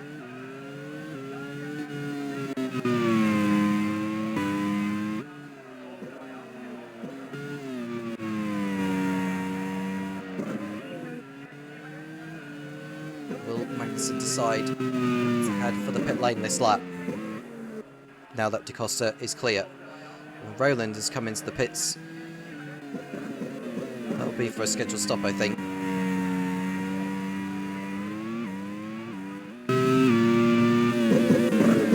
Felix Rosenquist overtakes Rafael Marcello to P7.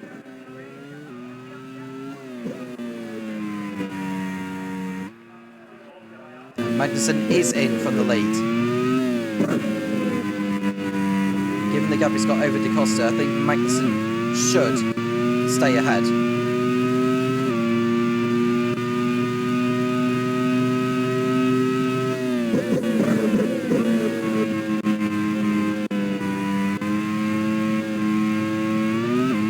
Magnussen rejoins Da Costa heading over the line in P2.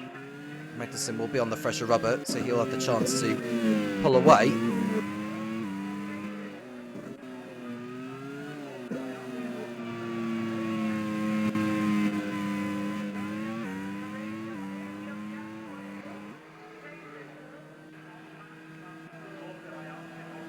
There's Lundqvist on Fraga. Van Dorn doing the same on Lopez.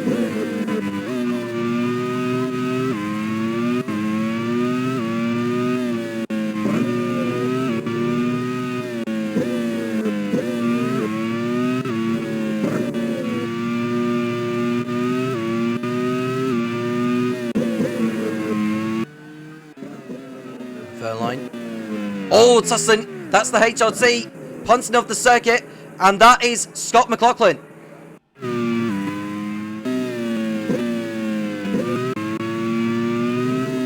How costly could that be for Scott McLaughlin there, because he wasn't alongside enough?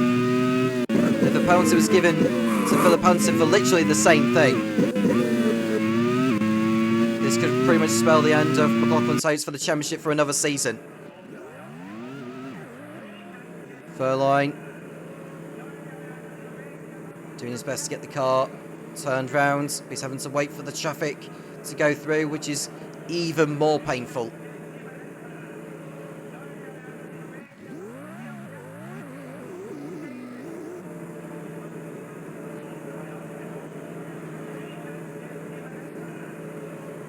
I expect a 10-second time penalty in the back of the grid drop for Scott McLaughlin for this.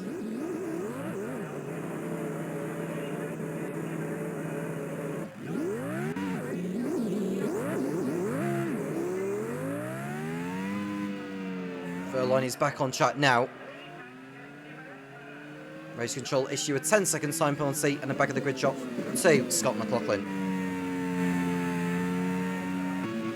Ryo Hirakawa, Furline's teammate, has come in for his first stop. Force India are also doing a pit stop for Rafael Marcello, who is in.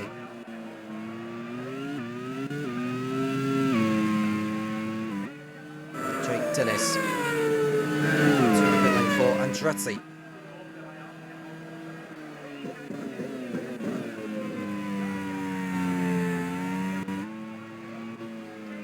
Now, if the race was to finish now, it's still early days yet, but if it was to finish now, as Philip Hansen has got issues in the BAR. And he's going to be out of the race yet again for the 4th race in a row. He has not scored since his win in Marrakesh. And the 10-second time penalty is hardly relevant. He has that back of the grid drop for the season finale in Buriram.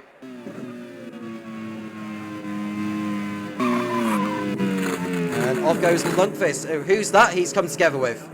It looked like a Force India that ran into the back of Lundqvist there. I think that was Rafael Marcello. It was Rafael Marcello. They were tossing over 14th place. Marcello someone up the inside. Could you argue that Lundqvist turned in on him?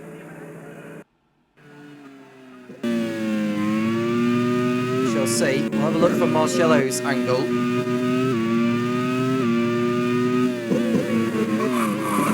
No, I would say that's more on Marcello again. So we're going to have a 3rd driver being hit with a time penalty for punting the driver off the road.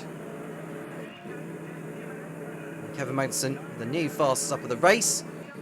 Good news for him and his pursuit of the championship.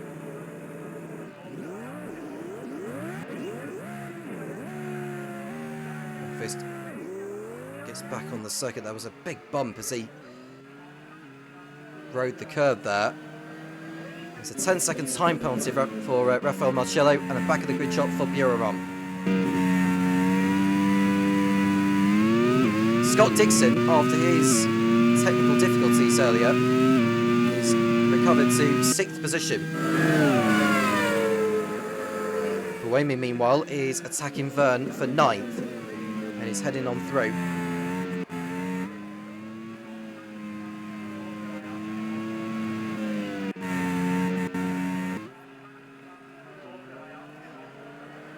Costa 2nd at the moment, part of a Fonmetal 1 and 2. They'll be leading the team's championship as it stands.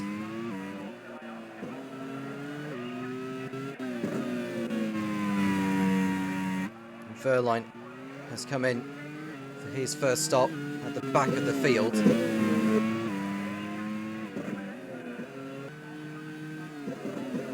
And there we see Jake Dennis passing Igor Fraga.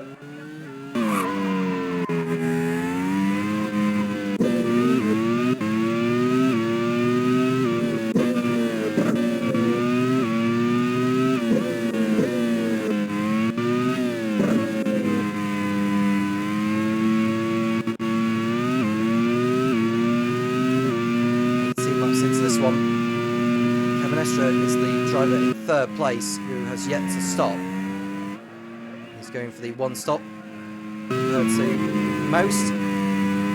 Oliver Rowland in 21st place after his issues earlier.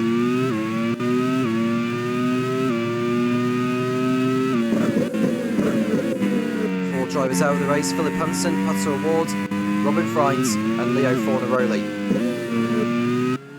Pascal Wehrlein's dropped to 22nd and last place after his first stop. Could prove to be his only one. There we see DaCosta in second place, 9 seconds behind Kevin Magnussen.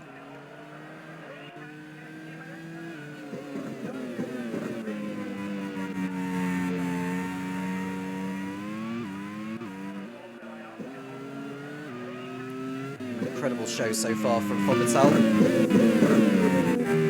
It's likely they'll keep all of the fast at that point. That's Felix Rosenquist on the tail of Scott McLaughlin. It's important for Rosenquist he gets through.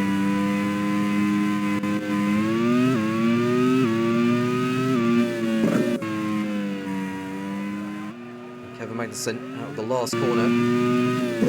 Didn't go over the line himself. There is Rafael Marcello. He's behind Alex Palou for position.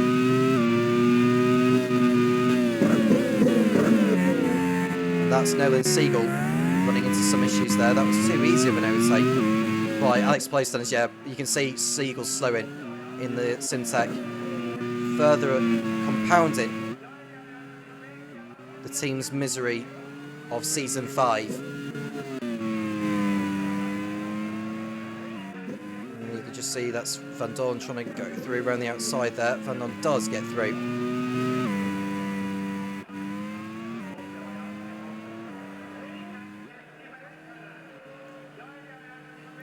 He should be able to get back to the pits from there.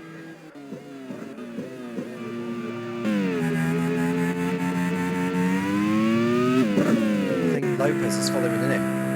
It's an electrical issue for Nolan Siegel.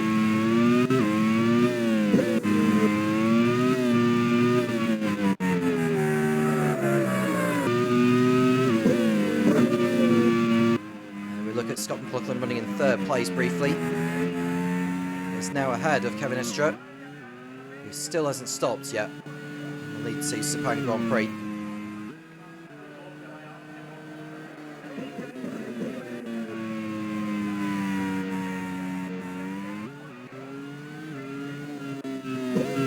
Mason's gap over DaCosta has increased to nearly 11 seconds.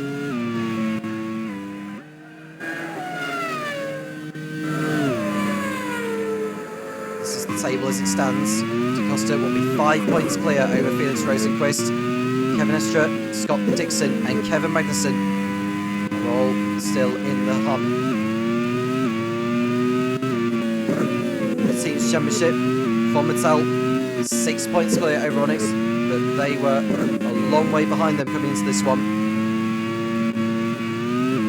Arrows are still mathematically in there, but they need a miracle if they are to win the team's championship this season. Ryo Huakawa, meanwhile, has got through on Sean McFern to go up into the points.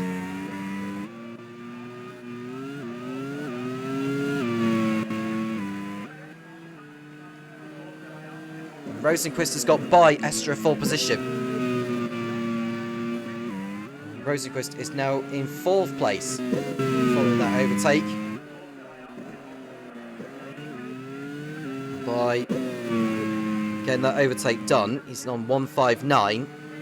DaCosta, by finishing 2nd, will be on 170. He'll be 11 points clear of Rosenquist, who is the nearest challenger to DaCosta for the title.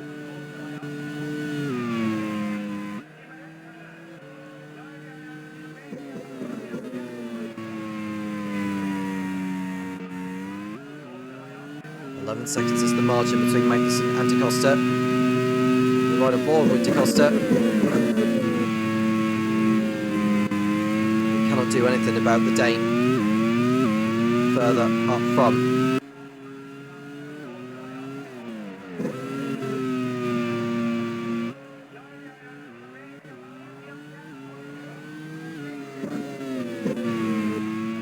There we see Fern behind Hirakawa, who is attacking Sebastian Buemi for 9th position.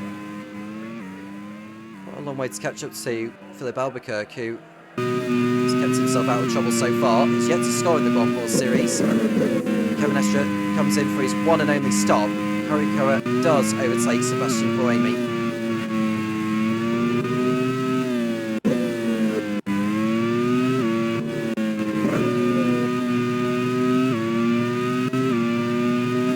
Estre rejoin in front of Rafael Marcello in 11th position.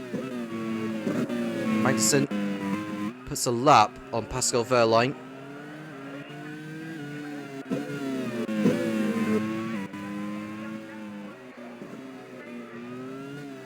Next driver for Magnussen's lap will be Jose Maria Lopez.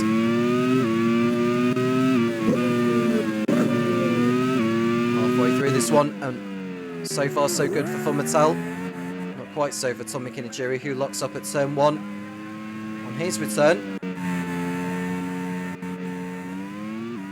His first race since round 7 in Jerez.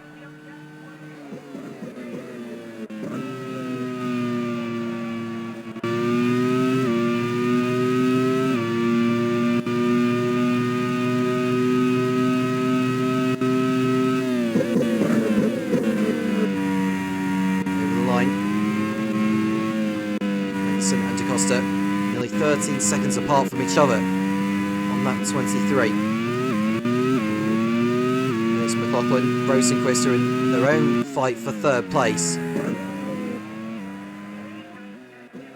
Rosenquist needs the position more than McLaughlin does. Jean-Luc Verne has overtaken Sebastian Buemi for 9th place on the road.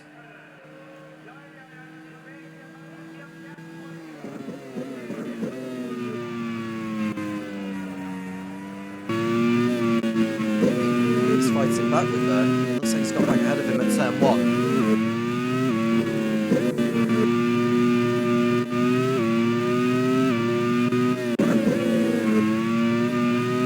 13 seconds to margin between Magnussen and Da Costa. Kevin Estre on the fresher tyres, chasing after the likes of Horikoa, Buemi and Verne before the second round of pit stops arrive. Siegel, I think, has just entered the pit lane for Simtek. With more issues there, although he's still there actually. Siegel is about to be overtaken by Jose Maria Lopez, who goes on by for position. That's 19th place for the Argentine. Might have been Igor Fraga I was looking at him coming.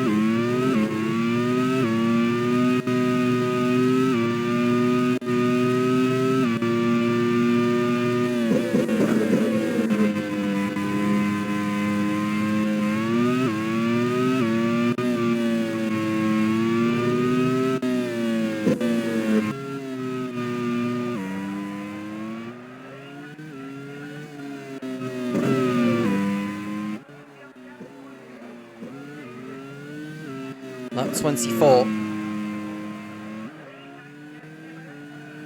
Kevin Magnussen with him leading. Keep himself in the hunt for the title. Robin Fines, who had retired earlier, will no longer become the Grand Prix Series champion. And there we see Lopez, who has just let Kevin Magnussen through. That was not an issue for Lopez, it was just him needing to move out of the way.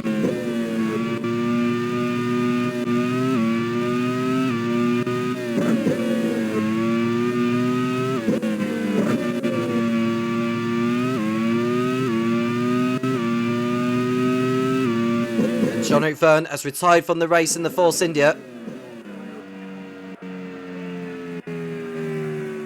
As one of Ed Spencer's cars gone out of it.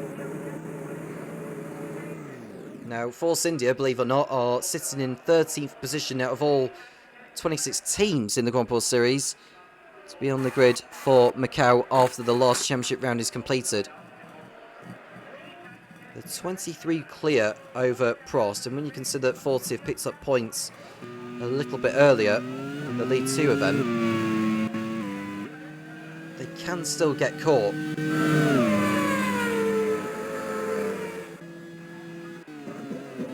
now, and Marcello running in 11th place has that 10-second time penalty for the collision which he caused earlier. That time penalty for Marcello will drop him 3 positions.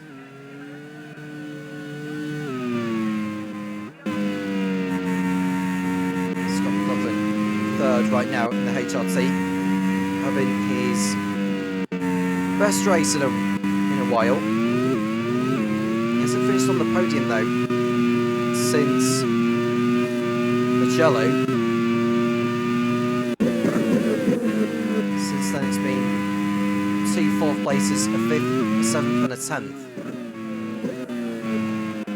That's Tom McKinney, sorry, that's Oval Rowland being lapped by the race leader.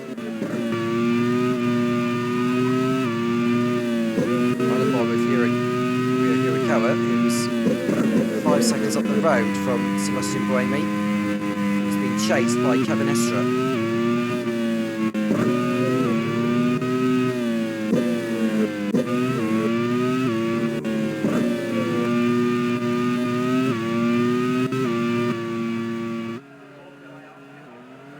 Scott McLaughlin in 3rd place.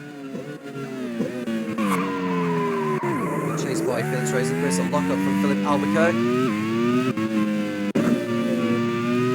He's going after Scott Dixon.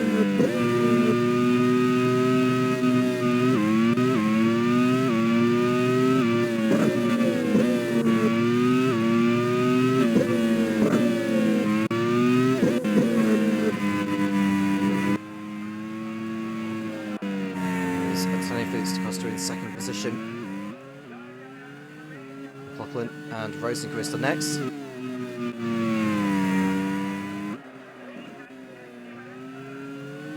Zimmer Lopez in 18th position.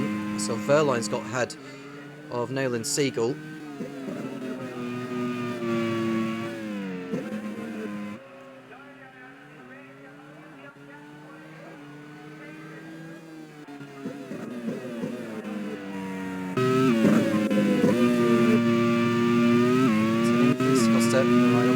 Sebastian Buemi has come in for his 2nd and final stop. And another good race so far.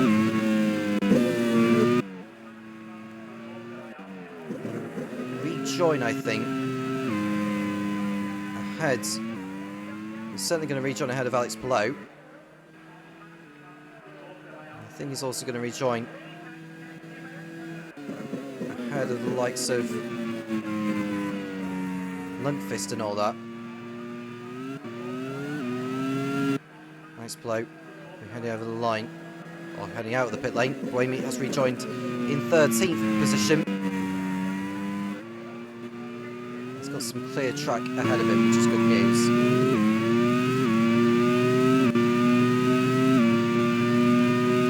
Rosenquist on the tail of Scott McLaughlin. He's heading through. Rosenquist on the inside of Scott McLaughlin for 3rd place, and that is the sweep through. Great move.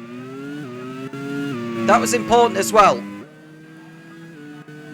McLaughlin will be coming back with the slipstream.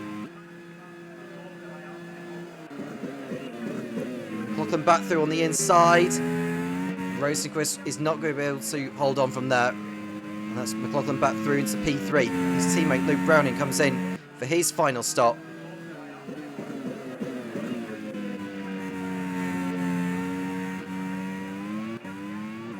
See Kevin Magnussen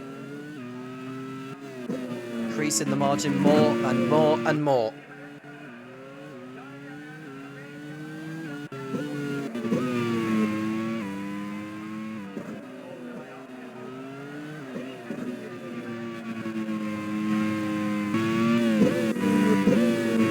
Da Costa in P2.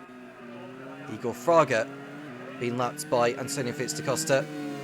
Jake Dennis entering the pit lane for Andretti, who are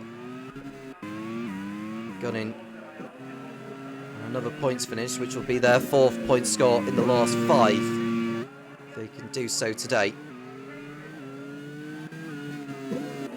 Magnussen is in from the lead. Da Costa will go ahead for now. No question that Magnussen will rejoin ahead of this battle for third place between McLaughlin and Rosenquist.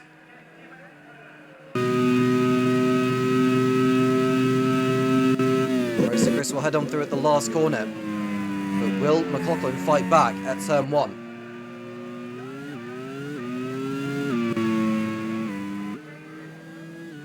It's a little bit further away than last time. There is the Fomitel coming out of the pit lane ahead. Oh no, so that's the Premier, sorry, of Oliver Rowland. Rosenquist locked up in avoidance. But Magnussen is now in second place after his last trip to the pit lane.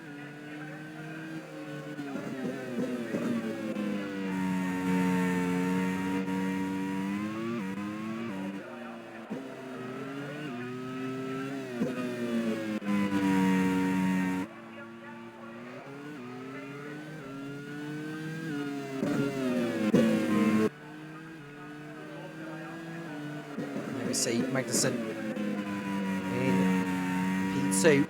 Might try and go for the fast slap, providing no traffic. He's going to filter out in front of him when he goes past the pit straight.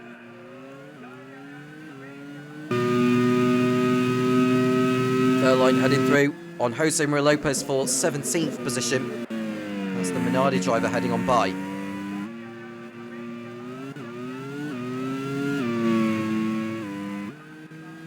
Into the pits for Andretti.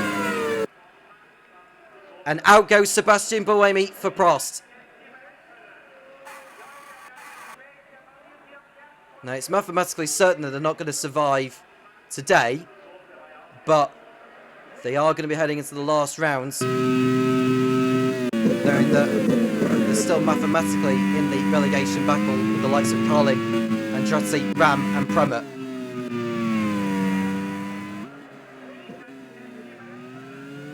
Dennis now in 14th position, chasing Alex Palou.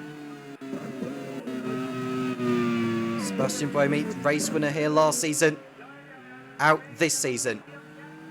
Scott Dixon coming in for his last stop from what was 5th position. Leclerc has gone on by. Ryu Hirakawa is also in.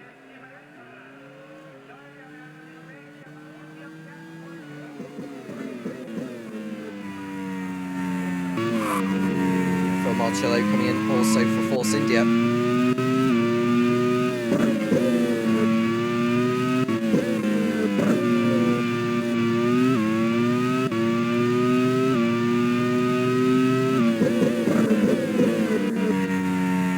Entering the final third of this League 1 Sepang Grand Prix. DaCosta leads at the moment, but he's due in for his last stop. And Kevin Estre is slow in the Onyx. Disaster for the Frenchman. He came into this 4th place in the Drivers' Championship, 6 off the top. And if DaCosta was to win this one, Estre would fall out of contention. But even if DaCosta doesn't, I doubt that Estre is going to have any realistic hope of becoming the Grand Prix Series champion this season. Out goes Kevin Estre with a puncher.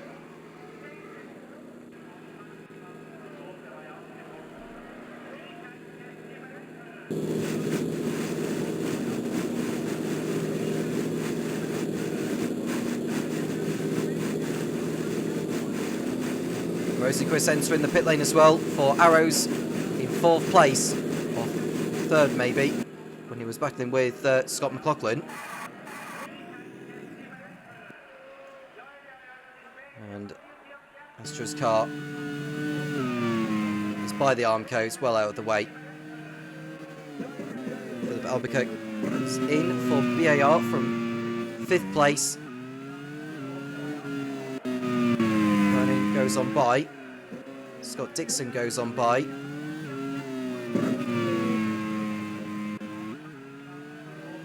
Stoffel van Dorn will go on by as well. Ryu Hirakawa, I don't think will.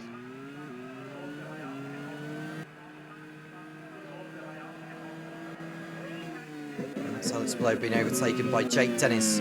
And there is the Andretti going up yet another position. Now, Rafael Marciello has a time time penalty.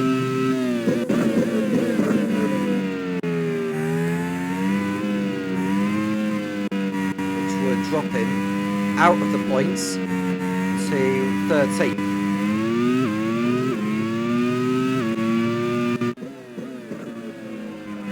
And there is the table as it stands. Antonio Fitz-Acosta, 11 points clear over Felix Rosenqvist, with Scott Dixon 3rd, Kevin Magnussen 4th, and Kevin Estre in 5th place. And the table in the Teams Championship is like this. Von Mattel will be 14 clear over Onyx, with Arrows in 3rd place, 34 off the top. McLaughlin enters the pit lane for his final stop. Has Felix Rosenqvist done enough to complete the jump on him?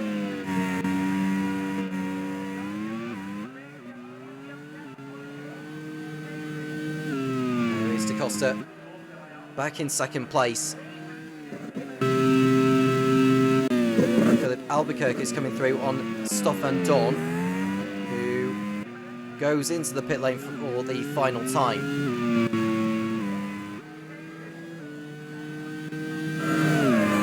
Just to remind you that McLaughlin does have that 10-second time penalty for a collision that he was involved in earlier.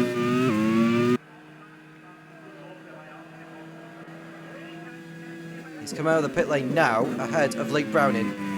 If the race was to finish as it is, he would lose 2 more positions.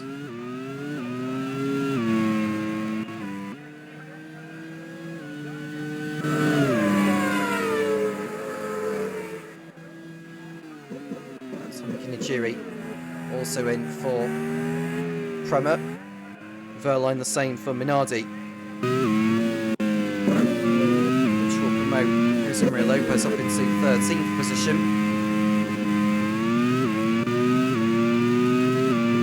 Jake Dennis inside the points now for Andretti, which will be of good use to them. Max Blow just 1 position away from the points, and Rafael Marcillo, through all the latest stops, would now not lose any positions with his time penalty.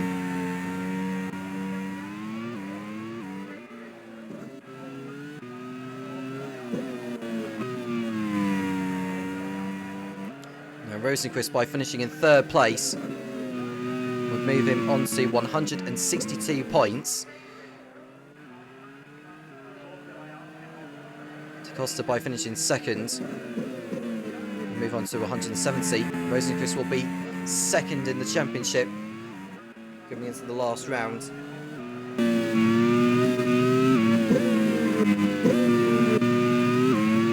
If DaCosta was to run into issues between now and the end of the race, that's going to change things massively.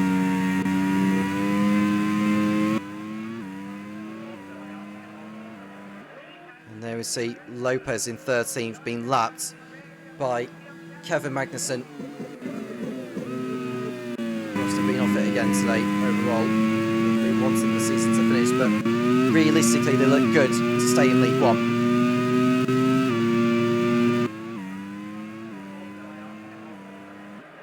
DaCosta, running in 2nd place, has lapped the Prema. And there goes Hirakawa for a spin on the exit of turn 8. Did well to recover that, did the Japanese. Race winner in Harev and in Kyalami. Goes for a spin on the exit. The 8th corner of the racetrack.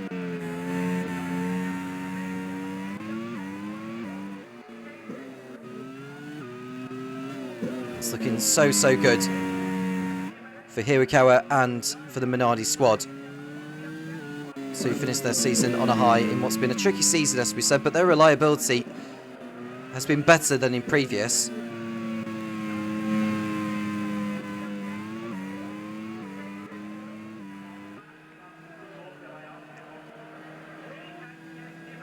That spin for Hirakawa has left him 6 seconds off. Philip Albuquerque, who's on course for his first Grand Prix Series points.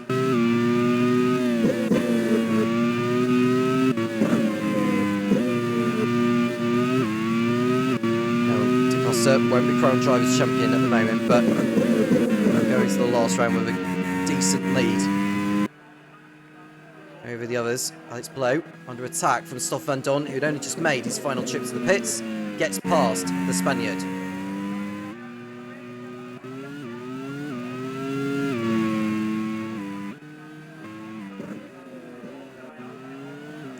Costa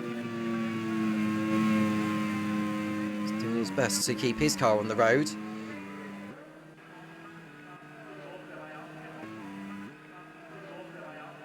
Verline further back. He's making the move on Oliver Rowland for position.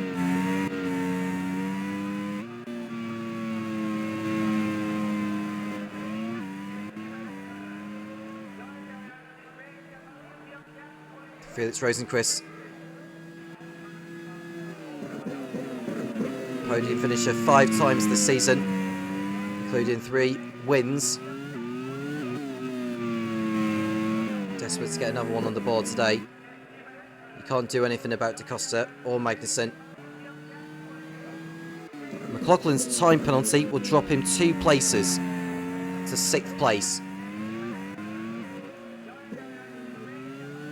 If he can get on with it, he might keep hold of 4th position. He'll still be out of championship contention. It will be damage limitation for the Kiwi.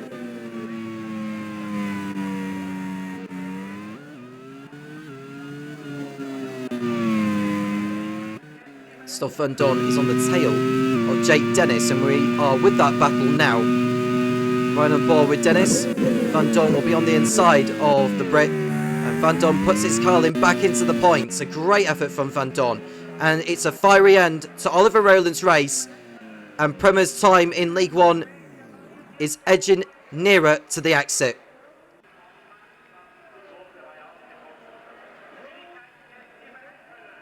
A disappointing day again for the team.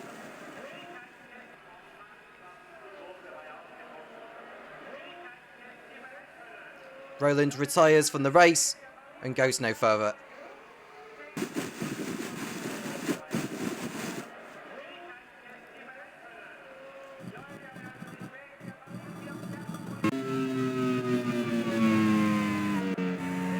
He was at the back anyway, was Rowland, but it's not how he wanted his race to end. There. Scott McLaughlin, who is on the fresher tyres compared to Browning and Dixon. In fact, Dixon's got by Browning for 5th place at the last turn. Dixon is through on Browning for 5th place. That's important for Dixon's championship hopes. We've just seen Da Costa get held up by Tomek Inijiri at turn 5. Browning's come back on Dixon at turn 1.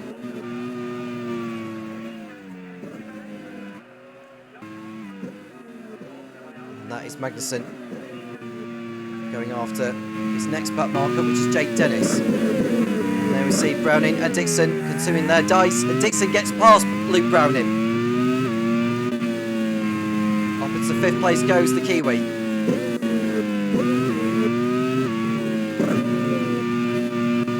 Dixon is 7 seconds off McLaughlin. He doesn't need to catch him, but he needs to remain within 10 seconds of him.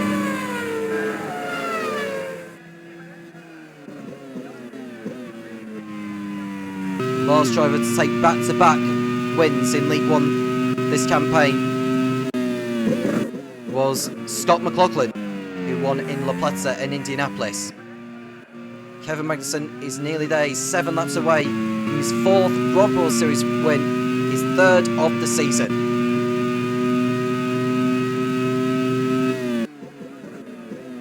And Verline is coming to a slowdown in the Minardi.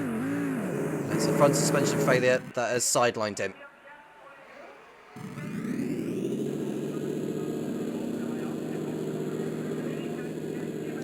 No repeat of the podium in Fuji for the German.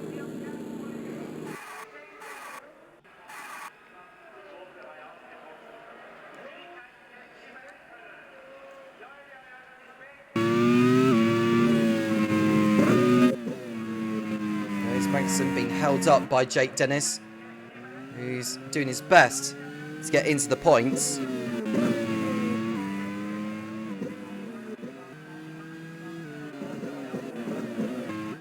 DaCosta doing his utmost to keep up. He's 20 seconds clear over Rosenquist. It's not like he needs to worry about the gap right now. Scott Dixon in 5th place. Getting the gap down a little bit on Scott McLaughlin. If Dixon can do that, he'll collect 12 championship points, which would put him on 161. He'd be 9 off the championship lead heading into the last race.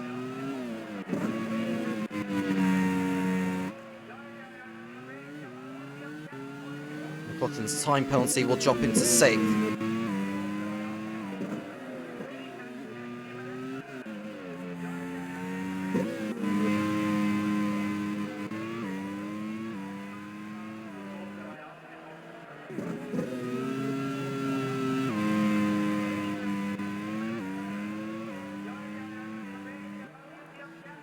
Not too long left to go now in the season.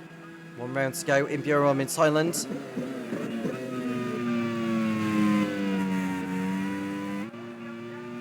Looking at the relegation battle, the only team from the bottom 6 that will be scoring will be Carlin, because Stoff Van Dorn has got his car into 10th place. Lundqvist attempts to get by Nayland Siegel, but to no avail. There's Igor Fraga down in 17th and last place. Ram looked doomed for the drop, as well as Prema and Simtek.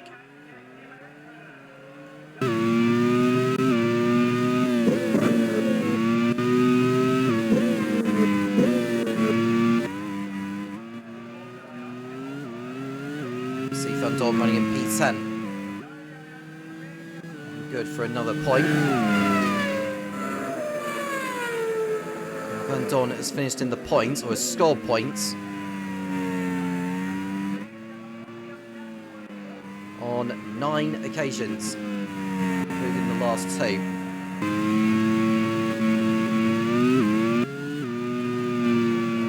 There goes DaCosta lapping Linus Lundqvist.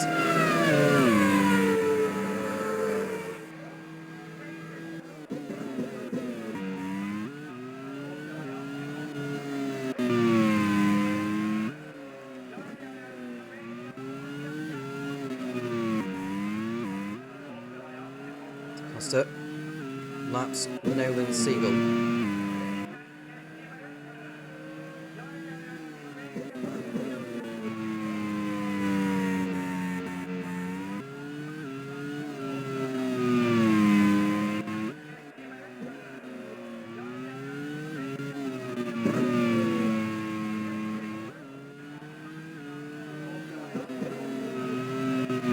We're on course for a 1-2 finish. An incredible sight for Ewan Gale, whose team have hit form at exactly the right time. The last 1-2 they had achieved was way back in League 2.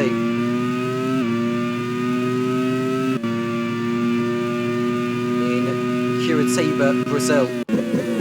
And that was when Tatiana Calderon pulled out on the last lap whilst in the lead for Lola. Victory went to Marcus Ericsson with Pascal Verline in 2nd. Today, it's Kevin Manson and Antonio Felix DaCosta in the cars. About to take victory in 2nd place in Sepang, Malaysia. Lundqvist has got by Nolan Siegel, 14th position.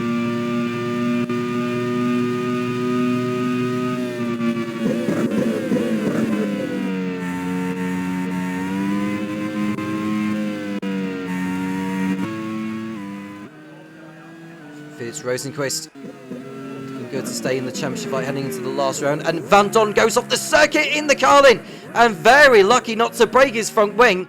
He went up so high.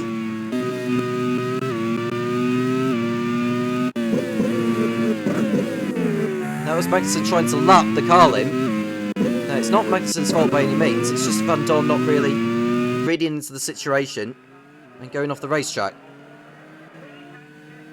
That's going to allow Jake Dennis to come back into the fight for the last point. The good news for Rafael Marcello is that even with the time penalties he's got, he would not lose any positions. Scott McLaughlin would only lose one position with the time penalty that he has.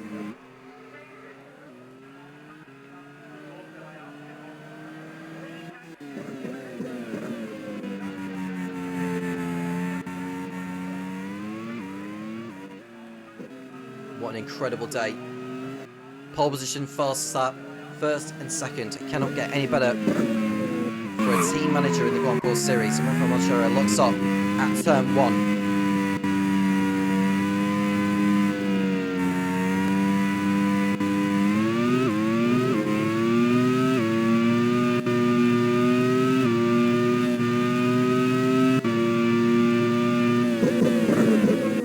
Laps remaining for Kevin Magnussen. 2 wins in a row.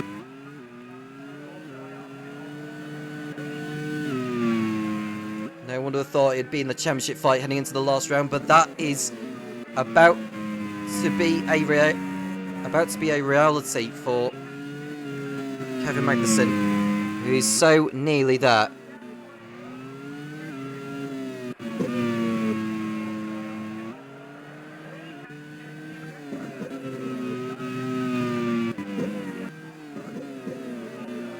Costa is coming up to lap Jose Maria Lopez, who's running in 13th.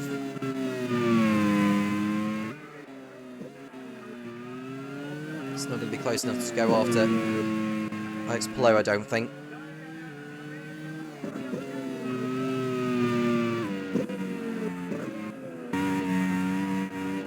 Scott Dixon in 5th, 6 seconds behind McLaughlin. Enough for him to be elevated up once McLaughlin's time penalty is applied.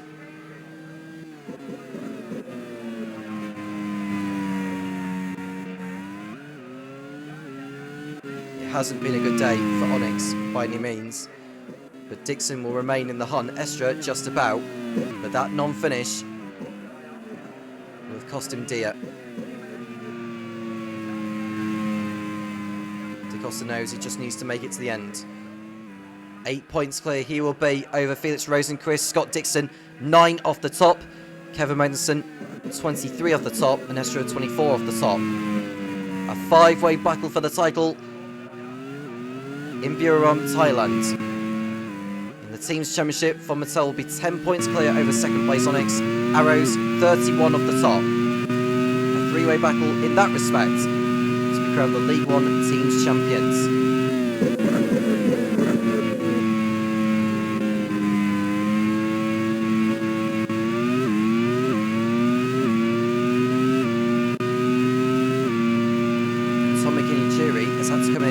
Late pit stop with some form of technical issue. It gets even worse for Alex Johnson's team.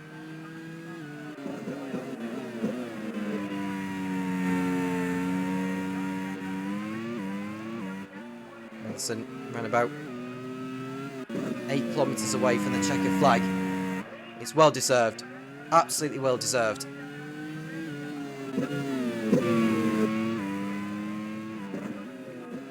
Mechanical trouble can stop him now from clinching victory here in Sepang. Here we look at Nail and Siegel, who at least will finish the race. Simto won't go down today, but they basically need every point they can get, which they're not going to do. They are down, Simto. It's just whether Prema and Ram can do anything about the likes of Andretti and Carlin. Their bids to beat the drop. De Costa's sewing! He's out! De Costa's sewn on penultimate lap! It's race over for De Costa. It's a puncher for the Portuguese. And that blows the championship wide open with 1 lap remaining.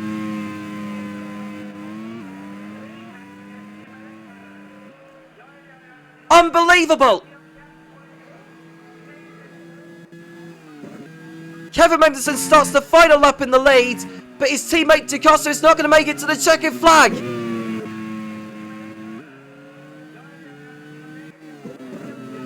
And not only is Da Costa out of the race, he's not even going to be in the championship lead. Felix Rosenqvist moves up to second place in this race.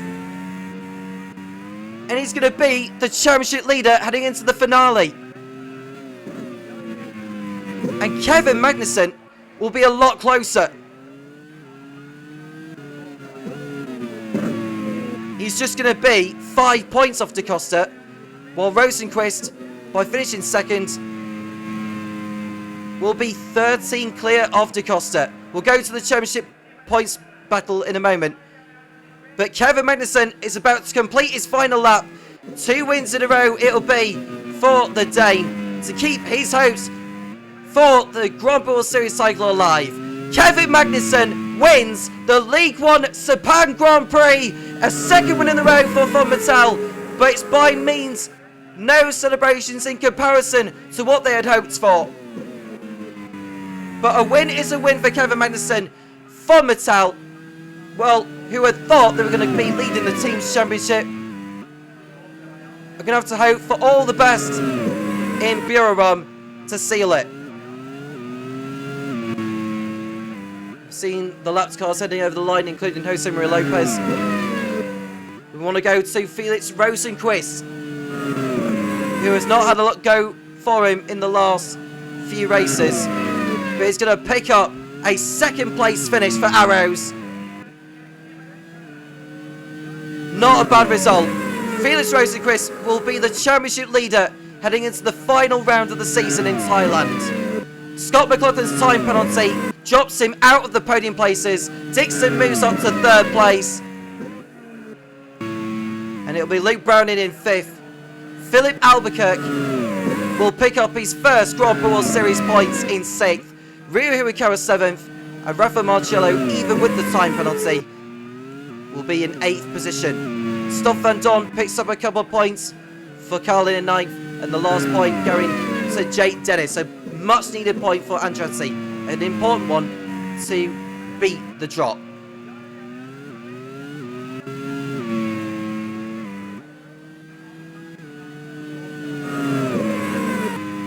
It's a win for Kevin Magnussen in Sepang, Malaysia. Job done for him, but not quite so for Von Mattel. Felix Rosenqvist second, Scott Dixon in third place, running out the podium. Scott McLaughlin fourth after his time penalty. His teammate Luke Browning for HRT in fifth. Philip Albuquerque in sixth for BAR. Ryu Hirakawa seventh. Rafael Marcello, the last driver on the lead lap, in eighth, even with his time penalty. Stoffel Van Dorn and Jake Dennis rounding out the top 10 for Carlin and Andretti. Alex Palou in 11th, followed by Jose Maria Lopez for Prost in 12th. Linus Sundqvist in 13th. Nolan Siegel in 14th place, ahead of Igor Fraga and Tomek Inajiri, who had to pit in for repairs in the last remaining laps. And Tony Felix da Costa retiring with 2 laps left with a puncher. How costly could that be at the final race? Pascal Wehrlein, Oliver Rowland, Kevin Estra, who he also lost, Sebastian Buemi, Sean McVern, Philip Hansen, Pato Ward, Robin Frines and Leo Forneroni, with the rest of those two not finished. The pole position and fast lap points going to today's race winner, Kevin Magnussen. The penultimate lap that saw Antonio Felix da Costa pull to the side has blown the championship wide open. And Felix Rosenqvist, who never expected this outcome, is the championship leader heading into the last round of the season. Third coming into this, now the leader. He is on 165 points, or 165 points. Scott Dixon, by finishing third, is on 164. Antonio Felix da Costa in third place on 152. Kevin Estra and Kevin Magnussen are still in the chase. They've still got a chance. Robin Frines and Scott McLaughlin are no longer in contention. Their hopes are done for another season. In the team's championship, that late retirement for Antonio Felix da Costa means that Von Mattel only come away with 27 points by finishing in third place in that race. Onyx are still the leaders and favourites to take the team's championship this season. In the relegation battle, Simtek have not gone down today, but they are very nearly all the way down to League 2. Andretti picks up a point, Carlin picks up a couple. For Ram and Prema, they need a miracle. They have really struggled for points all season, and I doubt they're going to pick up enough at the last race in Buriram in Thailand to survive. But who knows? Anything can happen in the Grand Prix Series. And do you know what? It usually does. It's time to run down on the League 1 Drivers and Teams Championships in the voice of Topher Smith, and I'll see you for the final championship round of the season in Buriram, Thailand. Topher, over to you. A dominant display by Kevin Magnussen. The victory, pole position and the fastest lap. What a day for the Dane.